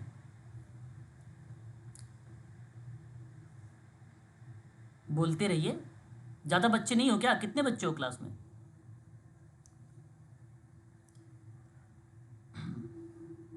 चलो मैं बताता हूँ फिर। देखो ऑप्शन सी लग रहा है सर। हाँ सी लग रहा है, ओके चलो मैं बताता हूँ। क्वेश्चन नंबर देखो 79 में क्या बोला जा रहा है कि परमार्थ आयोजन काल के लेकर बात कर रहा है। और परमार्थ आयोजन काल, ये देखो गतिविधि है, ये वर्ष है, ठीक है भाई। एक तरफ एक्टिविटीज है और एक तरफ वर्ष है। इसका मतलब है एक प्रकार से अगर हम बात करते हैं तो चैरिटी या फिलंथ्रोपिक वर्क को कहा जाता है इसको एक प्रकार से, ठीक है। और ये क्रिया बेसिकली 1870 और 1917 के बीच में देखने को मिला, तो इसलिए आपको तीसरा लगाना होगा ये, ठीक है। सामुदायिक आयोजन और सामाजिक परिवर्तन की बात करूंगा तो 1955, ठीक है, 1955 रखिए, ठीक है, 1955 यहाँ पर। और जो है पल्लव और व्यावसायिक विकास की बात करता हूँ तो ये आप रख सकते हैं, आप सेकंड वाले को रखिए। सेकंड वाला आपका यहाँ पे 1935 और 55 के बीच में, ठीक है। तभी तो व्यवसाय के बाद ही तो ये चीज़ें सामुदायिक विकास आ गया, तो 55 के बाद तो ये आ गया, तो 1933 और 55 के बीच में इसको रख लीजिए। और परिसंघ का उदय कब हुआ? तो ये भाई सिंपल सी बात है 1917 और 1935 में, यही बचता है। तो यदि आपने ऑप्शन नंबर्स यहाँ पर बात करता हूँ मैं, पहले का थर्ड गया, दूसरे का 4 गया है, तीसरे का दूसरा गया है, चौथे का 1 गया है। तो ऑप्शन में देख लीजिए 1 3 4 2 1, ऑप्शन नंबर सेकंड। तीसरा नहीं होगा, ये दूसरा ऑप्शन होगा, ठीक है, दूसरा ऑप्शन। ये आसान सवाल आ गया, गांधीवादी के सिद्धांत से लिए गए हैं, ठीक है। और उसके आर्टिकल्स दिए गए हैं, वो आर्टिकल किन से मैच होता है। स्वास्थ्य के लिए हानिकारक नशीले पदार्थों का उपयोग को लेकर प्रतिषेध करने की बात बता रहा है, तो एक 3 लगाइए, 47 में है ये। स्वशासन इकाइयों के रूप में कार्य करने के लिए ग्राम पंचायतों का गठन, आर्टिकल 40 लगा दीजिए, यानी पहला लगा दीजिए यहाँ पे, ठीक है। देखो ये मेन चीज़ थी, ग्राम पंचायत का गठन, इसी कीवर्ड को देखना था, बस आपको 40 लगा देना है। जी सर, इस बार ऑप्शन में भी नहीं घुमाया जा रहा, कर दिया है। हाँ, व्यक्तिक और सहयोग के आधार पर कुटीर उद्योगों को बढ़ावा देने के दृष्टिकोण से अगर मैं बात करता हूँ, आर्टिकल 43 आ जाएगा, छोटा उद्योग वगैरह। गाय बछड़े वगैरह का, दुधारू वगैरह को लेकर अगर हम बात करते हैं, उनके सुधारने के लिए और उस पर वध वगैरह पर प्रतिषेध लगाने के लिए वो कौन सा आर्टिकल है, तो वो 48 है ना। ये मैं आपको पहले भी इनके बारे में पढ़ा चुका हूँ। और सही विकल्प के रूप में ए का तीसरा गया है, बी का 1 गया है, सी का 4 गया है, डी का 2 गया है, ठीक है। तो ऑप्शन में ढूंढिए, तीसरा वाला ऑप्शन यहाँ पर मैच हो रहा है और ये तीसरा विकल्प आपका सही हो जाएगा, ठीक है। ये मैं अभी इसको ऐसे ही सेव कर लूँगा और आप लोगों को वो चीज़ें फिर प्रस्तुत कर दूंगा और आपको वो दिखा भी दूंगा। क्वेश्चन नंबर 81 देखिए, शारीरिक और मनोवैज्ञानिक देखरेख से संबंधित बालक के भीतर वस्त्र की मूलभूत आवश्यकता पूरी करने की जो है नियमित विफलता निम्नलिखित में से किसका उदाहरण मान सकती है। क्वेश्चन नंबर 81, सही विकल्प क्या होना चाहिए यहाँ पर इस प्रश्न के आधार पर? उपेक्षा। मैं आपको बताना भी चाहूंगा इस प्रश्न पर थोड़ी बात, ठीक है, कुछ चीजें बताऊंगा जरूर। देखिए सर मैंने इसमें थर्ड लगाया था। यहाँ आयोग ने बेसिकली जो शब्द को चुनाव के रूप में रखा है वो उपेक्षा को रखा है और ये करेक्ट रखा है। देखो, बालक की भोजन, वस्त्र, आवास, शारीरिक मनोवैज्ञानिक देखरेख जैसी मूलभूत जो भी आवश्यकताएं हैं, उन आवश्यकताओं को नियमित रूप से पूरा ना करना वो बाल उपेक्षा कहलाता है। ना करना, बाल उपेक्षा। ना करना का मतलब था यहाँ पे शब्द जो डाला है वो विफलता दिया है, मैं तो सिंपल शब्दों में बोला हूँ ना करना, लेकिन लिखा यहाँ पे विफलता। बट अब अगर मनोसामाजिक उत्पीड़न लगाते तो ऑप्शन में भावनात्मक शोषण होना चाहिए था, जो कि ऑप्शन में भावनात्मक शोषण है ही नहीं, तो इसलिए ऑप्शन नहीं होगा ये। लैंगिक उत्पीड़न की बात करता तो यौन शोषण लिखना चाहिए था ऑप्शन में, कहीं पर यौन शोषण लिखा नहीं है। अगर शारीरिक हिंसा, यहाँ पर देखिए शारीरिक और मनोवैज्ञानिक देखरेख लिखा हुआ है, हिंसा नहीं लिखी हुई है, देखरेख लिखा हुआ है। अगर हिंसा शारीरिक लिखता तो आप लगाते यहाँ पे शारीरिक उत्पीड़न, परंतु ये उपेक्षा है। Option number 4 is the right answer, ये करेक्ट जवाब है। तो इन प्रश्नों के जो ऑप्शंस हैं उनके बारे में भी जानना बहुत ज़रूरी है ना, उनके बारे में भी जानना, तभी तो आप प्रश्न को सही कर पाएंगे, अन्यथा आपके प्रश्न दिक्कत में आ जाते हैं, ठीक है, गलत के रूप में चले जाते हैं। एचबी ट्रेकर का नाम है, मैं इनके बारे में पढ़ा चुका हूँ, ग्रुप वर्क के जनक के रूप में भी इनको कहा जाता है और ये फेमस भी है। और इन्होंने ग्रुप वर्क में अपने 10 सिद्धांत दिए थे 1948 में, social group work principal and practice के नाम से अपनी एक पुस्तक में। और उसी के आधार पर इन्होंने पूछा कि एचपी ट्रेकर ने बताइए सामाजिक समूह कार्य के जो सिद्धांत है उनको क्रम में लगाइए, ठीक है। अच्छा, इन्होंने ये नहीं कहा कि भाई आरोही अवरोही क्रम में, इन्होंने कहा कि भाई उनको व्यवस्थित कर दीजिए आप। मैं आपको व्यवस्थित करके दिखाता हूँ। तो सर्वप्रथम आप किन चीज़ों को रिप्रेजेंट करेंगे, ठीक है, तो आप पहले डी को रखेंगे, नियोजित पहला प्लान बनता है ये सबसे पहले। उसके बाद विशिष्ट उद्देश्य बनता है, उसके बाद प्रयोजन मूलक कर्मकार समूह संबंध का सिद्धांत बनता है, यानी बी बनता है लास्ट में। फिर उसके बाद सतत बन जाता है ए। तो ये वाला विकल्प आपके सामने जाएगा। प्लान वाला सबसे पहले आता है, स्पेसिफिक ऑब्जेक्टिव दूसरे नंबर पे आता है, पर्पसफुल तीसरे नंबर पे आता है, और प्रोग्रेसिव इंडिविजुअलाइजेशन की बात करता हूँ ये लास्ट में आ जाता है। तो आपका ऑप्शन जो जाएगा यहाँ पे देखिए DCBA, ऑप्शन नंबर 3 यानी तीसरा ऑप्शन है, ये सही विकल्प है, ठीक है। अब देखो बच्चे ने गलत भी कर दिया, यहाँ पे 4 विकल्प का इन्होंने चुनाव किया जो कि गलत है, ठीक है। प्रश्न थे थोड़ा सा लेंदी टाइप की, और लेंदी होने की वजह जो थी टफ बनाने का कारण यही था, ठीक है। तो प्रश्न आप इसे सरलता के रूप में ना रखें कि प्रश्न सरल है, ठीक है, अपने आप में ये प्रश्न है। यदि आप इसको बहुत ध्यानपूर्वक करेंगे तो टाइम बहुत ज़्यादा जाएगा, जब टाइम जाएगा तो फिर सिंपल सी बात है कि आप कुछ क्वेश्चंस को भी छोड़ दोगे, है कि नहीं। तो कट ऑफ थोड़ी कम रहेगी, बेहतर रहेगा, बट निकल जाओगे, ठीक है, कोई दिक्कत वाली बात नहीं होगी। कहता है निम्नलिखित में से विकल्प बताइए, प्रधानमंत्री कौशल विकास योजना के बारे में कौन सा पॉइंट सही है, ठीक है, ये प्रश्न बनाया गया है क्वेश्चन नंबर 83 में। तो मैं आपको बताता हूँ, देखो श्रम और रोजगार मंत्रालय तो नहीं आएगा, ये पहला वाले को आप हटा दीजिए, सिंपल सी बात है, ये नहीं आएगा। ये तो कौशल विकास की उद्यमिता मंत्रालय के अग्रणी योजना के परिप्रेक्ष्य में आता है, और प्रश्न तो प्रधानमंत्री कौशल विकास योजना से पूछा गया है। सॉफ्ट स्किल और वित्तीय एवं डिजिटल साक्षरता और उद्यमशीलता से प्रशिक्षण को शामिल किया गया है, आप ये दूसरे वाले को रख सकते हो, यानी बी वाला रहेगा। तीसरे की बात करता हूँ, इसने कहा कि भाई उद्देश्य राष्ट्रीय कौशल की रूपरेखा तैयार करना, ठीक है, राष्ट्रीय कौशल योग्यता रूपरेखा का रूप कार्यबल बेसिकली देश की जो रोजगार योग्यता है उसको संरेखित करता है, और ये बात सत्य है, यानी इसका मतलब सी भी सत्य है यहाँ पर, ठीक है, इसको भी सत्य पे रखिए। या महिला एवं बाल विकास मंत्रालय की, देखो महिला एवं बाल विकास मंत्रालय की योजना है ही नहीं, पहली बात, ठीक है। फिर आप बता सकते हैं या किसकी योजना है, किसके द्वारा ये चलाया गया है, बता सकते हैं कोई ऐसा बालक जो क्लास में हो। भारत सरकार, केंद्र सरकार है ना, केंद्र सरकार के द्वारा आप कह सकते हो, आपने नाम सुना होगा MSD, भाई लिखा तो है, मतलब ministry of skill development and entrepreneurship, ठीक है ना, वो चलाया है इसने, राष्ट्रीय कौशल विकास निगम के माध्यम से इसको चलाया गया है, ठीक है। तो आप रखिए बी और सी को रखिए, सेकंड ऑप्शन को रखिए, ठीक है, इनके द्वारा ये चलाया गया, तो ये आपका सही विकल्प होगा। भाई असिस्टेंट प्रोफेसर बनने के लिए मेहनत तो करनी पड़ती है, ये बात आपको भी पता हो चुकी है अब, है ना, और हम चाहते भी हैं कि आप थोड़ा सा प्रश्न का जो, अच्छा आगामी जो प्रश्न आने वाले हैं वो फैक्ट पर ज़्यादा बेस्ड रहेंगे, इतने जो है टर्मोलॉजी यूज़ नहीं होंगी। और मैंने आपको पहले ही बताया था कि इससे पहले वाला प्रश्न देखोगे तो बहुत ईजी था, जून वाला, ठीक है, वो फैक्ट बेस्ड था। इस बार थोड़ा सा चीज़ों को टफ बनाते हुए प्रश्न के शब्दों को आधार पे ही प्रश्न को थोड़ा सा टफ बनाया है, लेंदी बनाया है बस, लेकिन आगामी थोड़ा सा इजी रहेगा, फैक्ट बेस्ड ज़्यादा रहेंगे। प्रश्न देखिए एक और आता है, कालक्रम के अनुसार आपको बताना है भाई कि जो मापन युक्तियाँ होती है विकसित करने के लिए तकनीकी बताइए प्रक्रम को कालक्रम के अकॉर्डिंग। 84 नंबर का सवाल है ये, ठीक है, 84 नंबर का सवाल। तो आप सबसे पहले देखो अवधारणा का निर्माण करोगे, ठीक है भाई, अवधारणा का निर्माण होगा यानी बी, इसका मतलब होता है कॉन्सेप्ट, चीज़ों को दर्शाओगे। लेकिन अगर आप सी पे देखिए कि अवधारणा के आयाम का विनिर्देशन करना, यानी अगर मैं आपसे बात करूं तो स्पेशलाइजेशन इसने दर्शा रहा है डायमेंशन को, डायमेंशन का मतलब होता है आयामों को, तो ये दूसरे नंबर का पैटर्न बन जाएगा। और फिर उसके बाद अगर हम बात करते हैं तो सूचकों का चयन करना, ठीक है, मतलब सिलेक्ट ऑफ द इंडिकेटर्स है ना, यानी इसका मतलब ए को रिप्रेजेंट करोगे। और फिर उसके बाद अनुक्रमाणित निर्माण की प्रक्रिया पर बात करोगे, जहां रिप्रेजेंट होगा इंडेक्स कंस्ट्रक्शंस की बात होगी, यानी इंडेक्स बनेगा।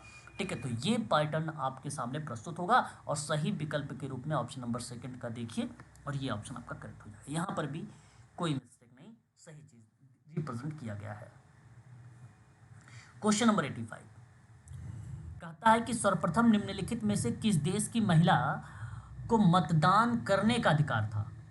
ये सवाल उस दिन भी आप लोगों ने हमसे पूछा था और वहाँ पर भी आप सबको मैंने बताया था, बट यहाँ आप जवाब बताएं कि क्या ऑप्शंस होने चाहिए, क्या होना चाहिए। न्यूजीलैंड। ओके, आपने यहाँ पे न्यूजीलैंड का चुनाव किया है। न्यूजीलैंड पहला देश था जिसने सन 1893 में महिलाओं के मतदान का अधिकार दिया था।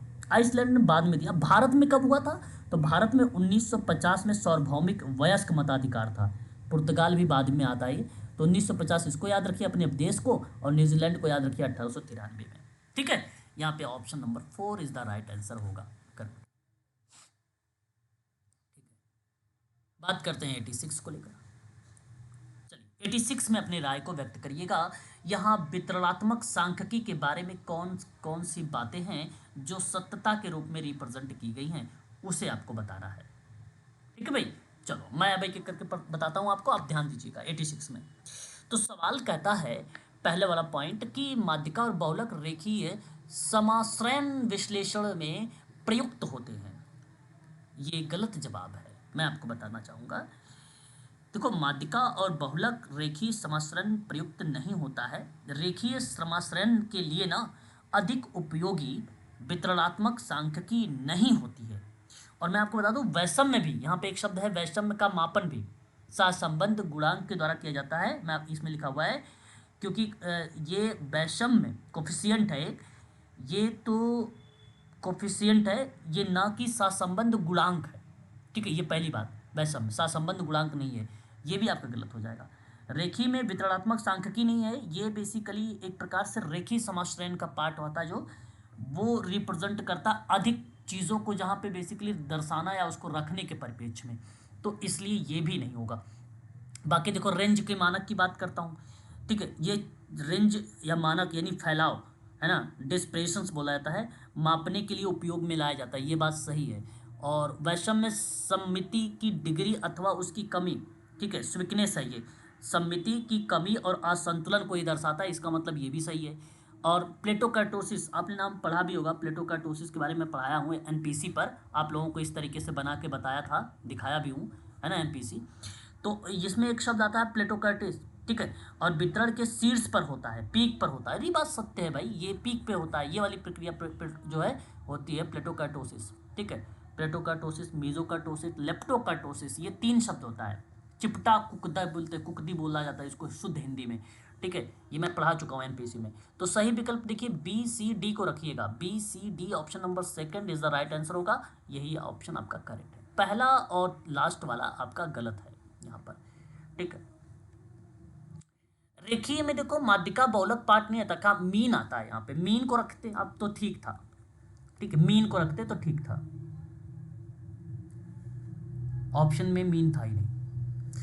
अच्छा 87 को देखिएगा, कहता भारतीय संसद के मानवाधिकार संरक्षण अधिनियम 1993 में संशोधन करके मानवाधिकार संशोधन अधिनियम 2006 में पारित किया गया था। क्या ये बात सही लग रही है 87 की? बिल्कुल सही बात है भाई, इसमें कहाँ गलत है, आप पढ़ेंगे तो आपको मिल जाएगा इजीली, है कि नहीं, बोलो।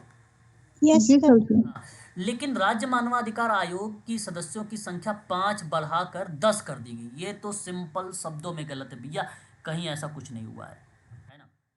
तो आप देख लीजिए कहाँ पर ये ऑप्शंस दिए गए हैं कि ए सही है, आर गलत है, थर्ड वाले में, है ना, ये सही है आपका। ये देखिए शोध के अभिकल्प के संदर्भ में सवाल बनाया गया है ना। ठीक है, शोध के अभिकल्प में ये सवाल बनाए गए हैं। फिलहाल इस सवाल के जवाब के दृष्टिकोण में अगर हम लोग चलेंगे तो किस तरीके से, थोड़ा ध्यान दीजिएगा कि प्रतिचयन अभिकल्प दिया गया है। प्रतिचयन अभिकल्प करता क्या है कि प्रेक्षण किए गए मदों का चयन विधि से संबंधित चीजों को दर्शाता है। से क्रियाओं को दर्शाता है ना। और अगर हम बात करते हैं प्रेक्षणात्मक अभिकल्प को लेकर, तो ये आपका दर्शाता है प्रेक्षण की दशाओं के संदर्भ को। और सांख्यिकी अभिकल्प की बात करते हैं तो यह आपको दर्शाता है इस चीज़ से संबंधित कितने मदों का प्रेक्षण और विश्लेषण किया जाए उस प्रक्रिया में आता है। संक्रियात्मक अभिकल्प में प्रतिचयन का वे निर्दिष्ट प्रक्रिया की तकनीक से संबंधित चीज़ें हैं, ये आपका करेक्ट हो जाता है। फिलहाल इसका सही ऑप्शन होना चाहिए ए का 3, बी का 4, सी का 1, डी का 2। ठीक है, ऑप्शन नंबर सेकंड ये आपका करेक्ट जवाब हो जाएगा। आगे बात करते हैं अगले सवाल की तरफ। और स्पीगल के अकॉर्डिंग ये नाम है, आप भलीभांति तरीके से जानते हैं कि भूमिका अनुपूरकता से पूरकता में निम्नलिखित में से किन कारणों से विफलता आती है, ये है हमारे सामने प्रश्न। विकल्प अब आपको बताना है जी, क्या बताना चाहेंगे आप, मैं बता दूं। देखो, स्पीगल ने भूमिका अनुपूरकता की विफलता के कारणों को जब इन्होंने रिप्रेजेंट किया तो इन्होंने कहा था संज्ञानात्मक विसंगति होती है, मतलब व्यक्ति की सोच और अपेक्षा में अंतर होता है, उसी को बोला जाता है ये संज्ञानात्मक विसंगति। और फिर उसने कहा कि सांस्कृतिक मूल्यों का परिबोधन में भी जो है विसंगति होती है, मतलब समाज और समूह के जो वैल्यूज़ होते हैं उन वैल्यूज़ के अनुरूप ना होना अभिविन्यास का पैटर्न बन जाता है, विसंगति का पैटर्न बन जाएगा। और भूमिका स्वीकृति में विसंगति, मतलब रोल एक्सेप्टेंस कॉन्फ्लिक्ट होता है, मतलब व्यक्ति के द्वारा भूमिका को स्वीकार ना करना जिसमें रुचि ही ना रखे। बिल्कुल बात सही है, ये बात तो स्पीगल ने बताया है।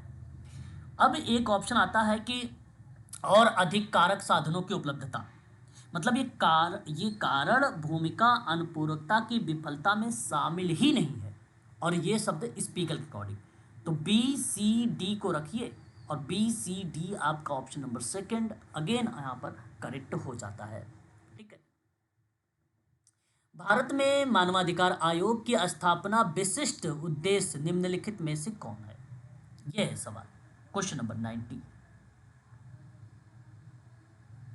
है कि नहीं। आसान सवाल है, भारत में मानवाधिकार आयोग की स्थापना के परिप्रेक्ष्य में सवाल पूछा जा रहा है, तो आपको मानवाधिकार के मुद्दों और अधिक ध्यानपूर्वक निवारण के लिए संस्थानिक व्यवस्था का सुपुर्द करना, यानी ये बात सही है। आतंकवादियों के आरोपों को सरकार के द्वारा रीति स्वतंत्र के रूप में जांच करना और सरकार के द्वारा मानवाधिकार संस्था में प्रतिबद्धता को रेखांकित करना, यानी ये भी बात सही है। ठीक है, और मानवाधिकार संबंधित सरकार की नीतियों का आलोचना, no no no no no, आलोचना का ये पार्ट नहीं बनेगा भाई, ये आपका गलत हो जाएगा। मानवाधिकार संरक्षण के लिए पहले ही किए गए प्रयासों के अनुपूरित करना और उन्हें सुहर्द करना, मतलब एक प्रकार से डिलीवर करने का पैटर्न करता है, तो यानी ये है। ठीक है, ए बी डी लगाइएगा, A B D option number second आपका करेक्ट जवाब हो जाएगा क्वेश्चन नंबर 90 का। ठीक है भाई, आगे बात करते हैं अगले सवाल की तरफ। Question number 91। अब देखो, अवरोही क्रम आ गया है आपके सामने, मैं पढ़ा चुका हूं आपको, आरोही अवरोही को लेकर नाम से आया हुआ है, यानी फैक्ट से रिप्रेजेंट किया गया है। ठीक है, ये जो फैक्ट दिए गए हैं ये किस परिप्रेक्ष्य में है, मैक गोवेन का नाम आता है। मैक गोवेन ने 2008 में प्रस्तावित किया था साक्ष्य आधारित समूह कार्य का प्रक्रम विभिन्न चरणों में अवरोही क्रम में व्यवस्थित करने के लिए।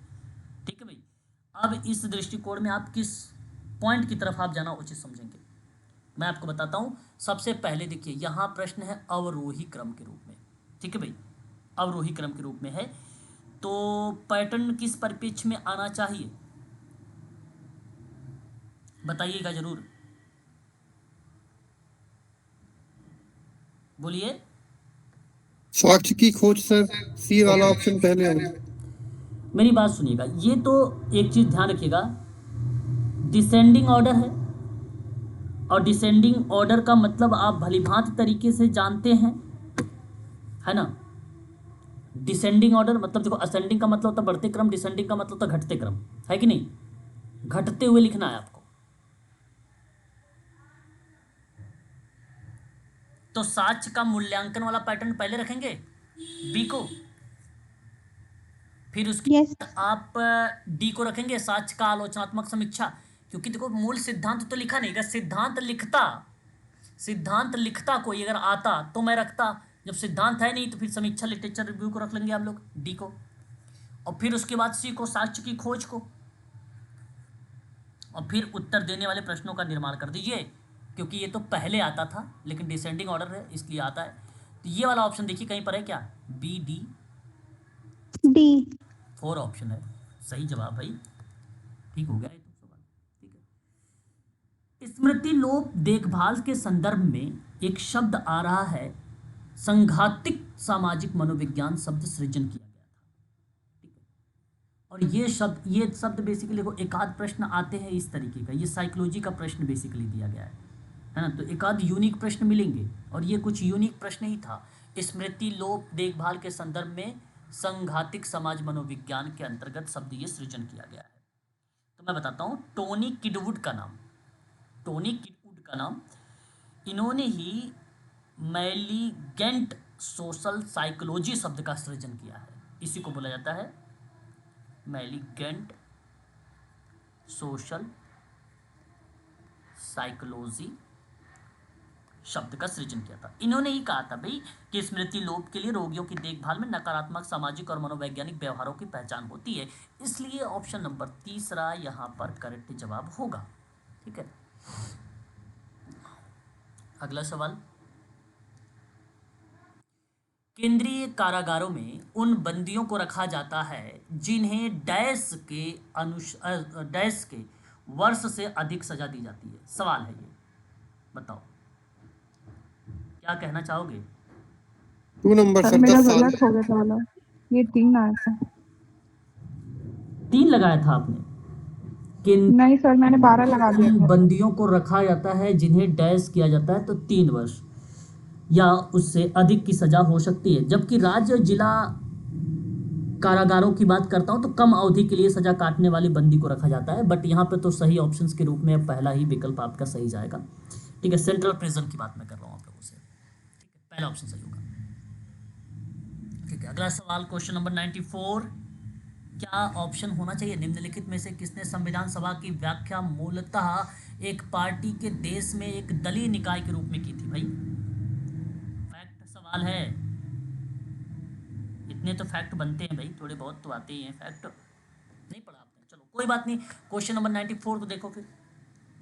ठीक है, 94 की प्रक्रिया में अगर हम लोग बात करेंगे यहाँ पे तो आप लगाइएगा ग्रेवाइन ऑस्टिन का नाम। भारतीय संविधान के संविधान सभा का अध्ययन करते हुए एक पार्टी के प्रभुत्व वाले देश में दलीय निकाय के रूप में देखा गया है, और इसलिए आप ये नाम देखो। एक लक्ष्मीकांत की बुक आती है, पढ़ा होगा अगर आपने, इंडियन कॉन्स्टिट्यूशंस वाली, उस किताब में इसका नाम देखने को मिलेगा वहाँ पे, है ना। बाकी यहाँ पे देखो जो विंस्टन चर्चिल हैं वो ब्रिटिश प्रधानमंत्री संविधान से संबंधित नहीं आते हैं, इसलिए इनका नाम हटा दीजिए। संविधान सभा के अध्यक्ष नहीं है, बल्कि ये स्वतंत्र भारत की राजनीतिक परिपेक्ष पर बात करते हैं पंडित जवाहरलाल नेहरू। सर आपकी आवाज थोड़ी कम हो गई, माइक को प्लीज पास करिए। आवाज़ कम हो रही है? ओके, नहीं सर ठीक है। अच्छा चलो ठीक है, अब थोड़ा सा ध्यान सुनिएगा। मैंने कहा कि डॉक्टर भीमराव अंबेडकर के बारे में तो मसौदा इन्होंने समिति अध्यक्षता के रूप में अपना रोल अदा किया है इन्होंने, है ना, और सदस्यता के रूप में भी। तो फिलहाल तो इस प्रश्न का विकल्प जो होना चाहिए वो option number 4 is the right answer होगा इस प्रश्न का। इसमें भी आयोग ने कोई गलती नहीं किया कि कोई अलग विकल्प का चुनाव कर लिया हो या प्रश्न या ऑप्शन में कुछ अलग आया हो, डिफरेंट आया हो, ऐसा कुछ नहीं। देखो ये तो मैं आपको कई बार पढ़ा चुका हूँ, आप लोग भली भांति तरीके से जानते हैं। 1844 में YMCA, ठीक है, यंग मेंस क्रिश्चियंस एसोसिएशन, ऐसी एक होता है YWCA के लेकर, है ना। अब इसकी स्थापना किसने की थी भाई? 1844 में। तो नाम पता है आपको? George William, option number A. जी सर। ये तो आपको पता होगा, उस समय मैंने आपको करवाया भी था। एक और सवाल देखेंगे आप अच्छे से, 1 मिनट, सवाल ऊपर चला गया, है ना। ब्रांड बैंडिंग पद शब्द का प्रयोग किया जा रहा है और कह रहा है कि किसके निरूपण के लिए किया जाता है? भाई अच्छा सवाल है, ये किसके निरूपण के लिए किया जाता है बताएंगे? किसके निरूपण के लिए ये सवाल जो है बेसिकली शब्द आता है, ब्रांड बैंडिंग पद? आसान सवाल है बट मैं बताता हूँ आपको। इस प्रश्न में आप लोगों को बताना होगा पे ग्रेड की सोपानकी और अपेक्षाकृत छोटे वाइड बैंड में संकुचन। अब ये है क्या, मैं बताता हूँ। देखो, ब्रांड बैंडिंग का मतलब होता है पे ग्रेड की जो श्रेणी को घटाकर एक व्यापक या विस्तृत वेतन बैंड में शामिल कर दे या इंक्लूड कर दे, समेकित कर दे। अच्छा, ये इस उद्देश्य से किया जाता है ब्रांड बैंडिंग पर, कर्मचारियों को अधिक फ्लेक्सिबिलिटी मिल जाती है, लचीलापन मिल जाता है, विकास के उसके और अपॉर्चुनिटीज़ मिल जाती है। रेसिप्रोकल ग्रेड की कठोरतम जो सीमाएं होती हैं उसको और कम कर देता है ये। मतलब कोई प्रदर्शन होता है या कोई जिम्मेदारी होता है तो उनके अनुसार वेतन का अधिक लचीलापन देखने को मिलता है इसमें। तो इस प्रश्न में अगर हम बात करें तो सोपानकी का अपेक्षाकृत छोटे का पद, जो पद यहाँ पे शब्द लिखा गया है छोटे वाइड बैंड को लेकर संकुचन करना, मतलब चीज़ों को फ्लेक्सिबल करना, अपॉर्चुनिटीज़ को लेकर दर्शाना, डेवलपमेंट को लेकर दर्शाना, कठोरता को कम कर देना, वेतन में फ्लेक्सिबिलिटी को दर्शाना, भाई जितने दिन काम करोगे उतने दिन की आपको सैलरी मिलेगी, इन चीज़ों को दर्शाने का बात की जाती है। वाइड बैंड, ठीक है, वाइड बैंड को ही बोला जाता है वेतन बैंड, ठीक है, विस्तृत वेतन बैंड इसे आप कहते हैं। ऑप्शन यहाँ पर पहला वाला ही करेक्ट जवाब हो जाएगा। बाकी तो यहाँ पे ये सोपानकी में वृद्धि, नो, वातावरण में भी गलत हो जाए, संगठन के स्तर पे भी, भूमिका में कम करना, ये सब नहीं है, केवल पहला पार्ट सही था इस प्रश्न का। एक सवाल आता है 1907 नंबर का कि अभिकथन और कारण के रूप में सवाल हमारे सामने आया कि क्रियाकलाप का वह क्षेत्र जिसमें तेजी से भारत महत्वपूर्ण होता जा रहा है और सूचना प्रौद्योगिकी के परिप्रेक्ष्य में भी काम कर रहा है। सिंपल बात है, तो इसका मतलब है कि बात सत्य है। आज के समय में देखा जाए टेक्नोलॉजी भारत में भाई आगे बढ़ गई है, इसमें हमें बताने की भी आवश्यकता नहीं आप लोगों को, आप भलीभांति तरीके से जानते हैं इस शब्द से। तो 100% ये बात सत्य है, भारत में काफ़ी ज़्यादा महत्वपूर्ण माना गया है इसको, ठीक है। भारत में टेक्नोलॉजी तेज़ी से बढ़ भी रहा और इसको माना गया है भी। कारण के दृष्टिकोण में अगर हम बात करते हैं तो देश के प्रमुख निर्माताओं ने एक सॉफ्टवेयर और एक हार्डवेयर में भारत को अत्यधिक मजबूत कर दिया। ये भी बात सही है, भारत में सॉफ्टवेयर उद्योग मजबूत है, परंतु हार्डवेयर अत्यधिक मजबूत का आधार तो नहीं है, बट चीज़ें रही हैं कहीं ना कहीं, बट चीज़ें कहीं ना कहीं वो पार्ट के दृष्टिकोण में रहा है, ठीक है। लेकिन अगर मैं इस प्रश्न में आपसे कहता हूँ, मेरी बात को सुनना, 97 नंबर का सवाल को लेकर, यदि देखो आयोग अगर इस सवाल पे अगर क्लेम करते हैं आप, ठीक है, तो देखो ये दोनों आपस में अपने आप में सही हैं, परंतु इसकी व्याख्या नहीं है। पहली बात, व्याख्या नहीं है, दोनों AR सही है। लेकिन आयोग ने यहाँ पर क्या किया है, पहले पॉइंट को सही कर दिया है। अब मैं आपको समझाऊंगा इस सवाल में, लेकिन 97 पे आप थोड़ा स्क्रीनशॉट लेकर देखना भी, आप भी गूगल करना, GPT वगैरह पे यूज़ करना, थोड़ा सा देखना। दूसरा कहता है कि देश के प्रमुख निर्माताओं में से एक सॉफ्टवेयर है और हार्डवेयर में भारत का अत्यधिक मजबूत आधार है, ठीक है। मतलब यहाँ पे इसका कहने का अर्थ यह है कि हार्डवेयर में अत्यधिक मजबूत आधार के दृष्टिकोण में देखा जाए तो क्रियाएं कम के रूप में दर्शाई गई हैं। मैं नहीं कह रहा हूँ, ये आप भी समझ सकते हैं इस चीज़ को लेकर, हार्डवेयर के लेकर। सॉफ्टवेयर ज़्यादा चीज़ें बना रखे हैं, लेकिन हार्डवेयर के परिप्रेक्ष्य में, ठीक है।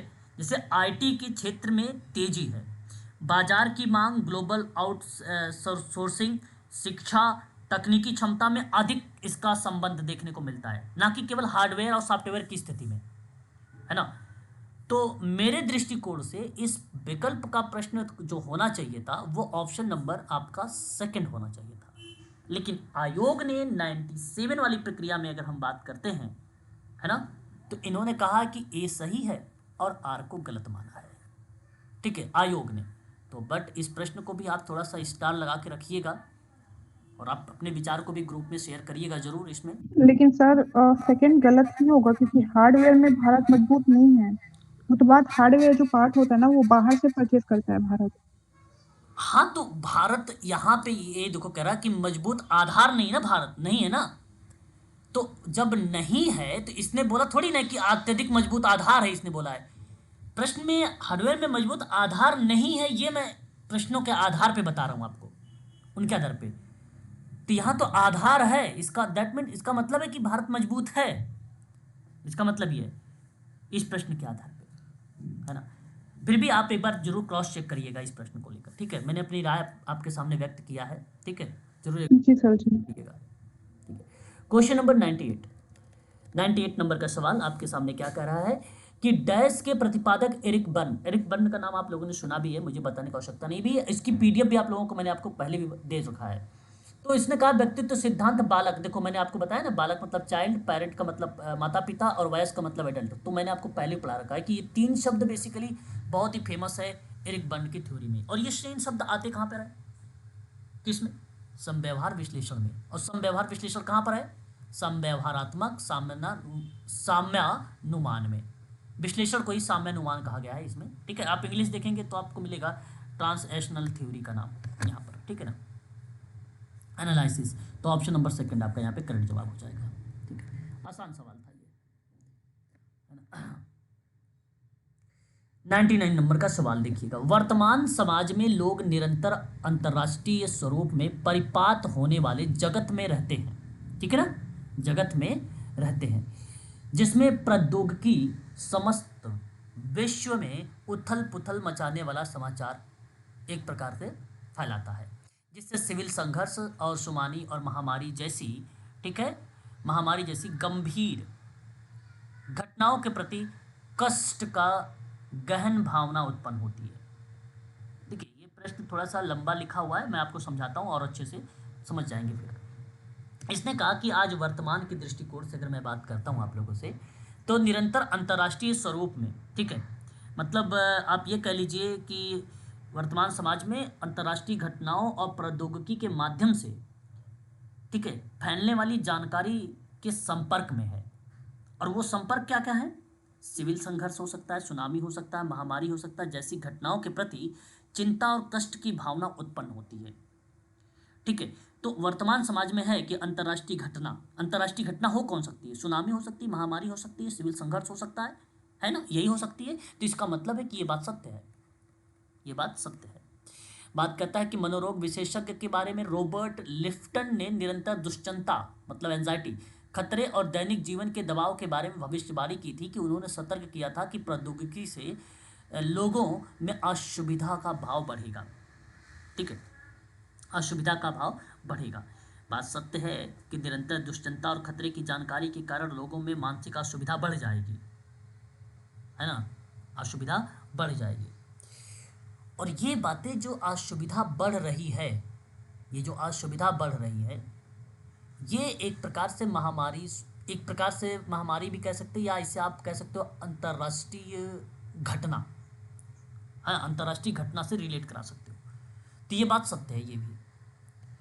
अब आपको ये पता होना चाहिए कि जो यहाँ विशेषज्ञ रॉबर्ट लिफ्टन है, क्या इनके द्वारा जो व्याख्या हुई है, क्या ये पॉइंट इस शब्द को रिप्रेजेंट करते हैं? यदि करते हैं तो व्याख्या है, बिल्कुल करते हैं, तो इसका मतलब है कि इसकी व्याख्या है। ये पहला ऑप्शन आपका करेक्ट जवाब हो जाएगा यहाँ पर, है ना। क्वेश्चन नंबर 100 यानी सोशल वर्क का 100 नंबर का सवाल, ठीक है। किसान और जनजातीय आंदोलन पूर्णतः कृषि से संबंधित है, इसमें तो कोई दो राय नहीं, ऐसा कोई बच्चा नहीं जिसको ना पता हो। यस या नो, बोलिए। जी सर जी। हाँ बिल्कुल सही बात है। तो मैं इस बात को सत्य मानते हुए आगे बढ़ूंगा। कहता है कि कार्मिक, कृषक और जनजातीय समुदाय अपनी जीवन से अपनी गुजर बसर करते हैं। देखो किसान और जनजातीय समुदाय सिर्फ कृषि तक ही सीमित नहीं है, बल्कि चीज़ों को आप आगे बढ़ा भी सकते हैं, है ना, उस परिप्रेक्ष्य में देखा जाए तो मेरा कहने का जो भाव है कि भूमि अधिकार, संसाधन नियंत्रण, सामाजिक असमानता अधिकारों को रिप्रेजेंट करने वाले दृष्टिकोण में तो किसान और जनजातीय आंदोलन पूर्णतः कृषि से संबंधित के अलावा वो जनजातीय लोग अपना जो गुजर बसर करते हैं, अपनी जीवन को जो याचिका चलाते हैं, जीवन याचिका, वो अपने ज़मीन से ही, ठीक है, अपने ज़मीन से ही। तो ये बात आपकी सही है और यहाँ पर सही व्याख्या भी होगी। और मैं आपसे कहूँगा कि इसका सही ऑप्शन का चुनाव करने का प्रयास करिएगा, विकल्प में ए वाले को, ऑप्शन नंबर ए को आप रखिएगा, ठीक है। तो सही व्याख्या के रूप में रिप्रेजेंट होगी यहाँ पर। तो ये देखिए 1 से लेकर 50 तक के मैंने आप लोगों के सामने यहाँ पे सवाल प्रस्तुत किए सोशल वर्क के, यानी आप ये कह लीजिए कि 51 से लेकर 100 तक के क्वेश्चंस आपके सामने प्रस्तुत किए, जिसमें से 3 सवाल मुझे लगते हैं अभी भी थोड़े से सामंजस्य में है, या एक प्रकार से ये कह लीजिए कि डाउट में है। 50 प्रश्न और बचे हैं, ये शाम की क्लास में मैं आपसे डिस्कस करूंगा, ठीक है। आज के लिए बस इतना ही रखिए आप सभी लोग, okay. Thank you sir. Part के रूप में रिप्रेजेंट करूंगा मैं आपको। Thank you sir. बाकी मैं आगे डिस्कस आप लोगों से करूंगा। चलिए ठीक है, thank you so much sir. चलिए यदि आप यूजीसी नेट की क्लासेस लेना चाहते हैं जून 2026 के लिए, तो मैं आपको बता दूं कि एक नया बैच मैंने स्टार्ट किया है और ये 10 जनवरी 2026 से चलाई जा रही है।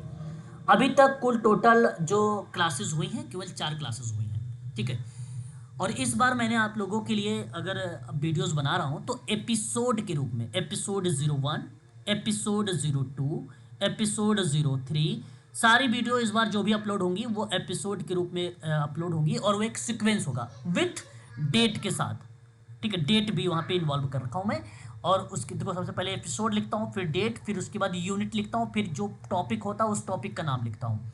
तो इस 4 पॉइंट के साथ इस बार सारी वीडियोस आपको दी जा रही हैं और 10 जनवरी से इसकी क्लास स्टार्ट हो चुकी है और अभी तक 4 क्लासेस इसकी आप लोगों को प्रोवाइड करा दी गई हैं, ठीक है।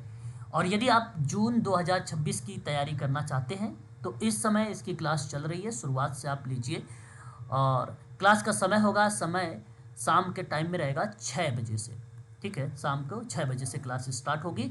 फीस 1 टाइम पेमेंट करेंगे तो 4000 होगा। अगर इंस्टॉलमेंट में अगर आप पेमेंट करेंगे तो फीस बढ़ जाएगी, थोड़ा सा 5000 हो जाएगा। आपकी पहली जो किस्त होगी वो 2500 की और मिनिमम 2000 की किस्त होगी। और आगामी किस्त में अगर आपने जब जमा करना होगा, जैसे 2000 दिया आपने तो फिर आप 3000 जमा करना पड़ेगा। और यदि आपने 2500 दिया है तो आगामी 2500 आपको जमा करना पड़ेगा, ठीक है। तो इंस्टॉलमेंट के रूप में अभी आप फीस को जमा कर सकते हो, 1 टाइम पेमेंट के रूप में भी जमा कर सकते हो, ठीक है।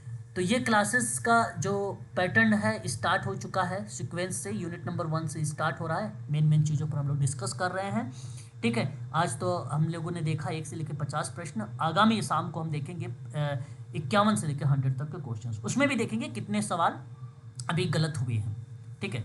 तो वो भी चीज़ें देखेंगे। ये वीडियो पब्लिक है, आप सभी लोग देख सकते हैं इस पर, ठीक है। और मैंने अभी तक में यहाँ से 3 सवाल को निकाला है कि वो बेसिकली यूजीसी ने गलत आंसर दिए हैं और हो सकता है आगामी और भी कुछ क्वेश्चंस मिले आपको, ठीक है। तो मिलते हैं नेक्स्ट क्लास में।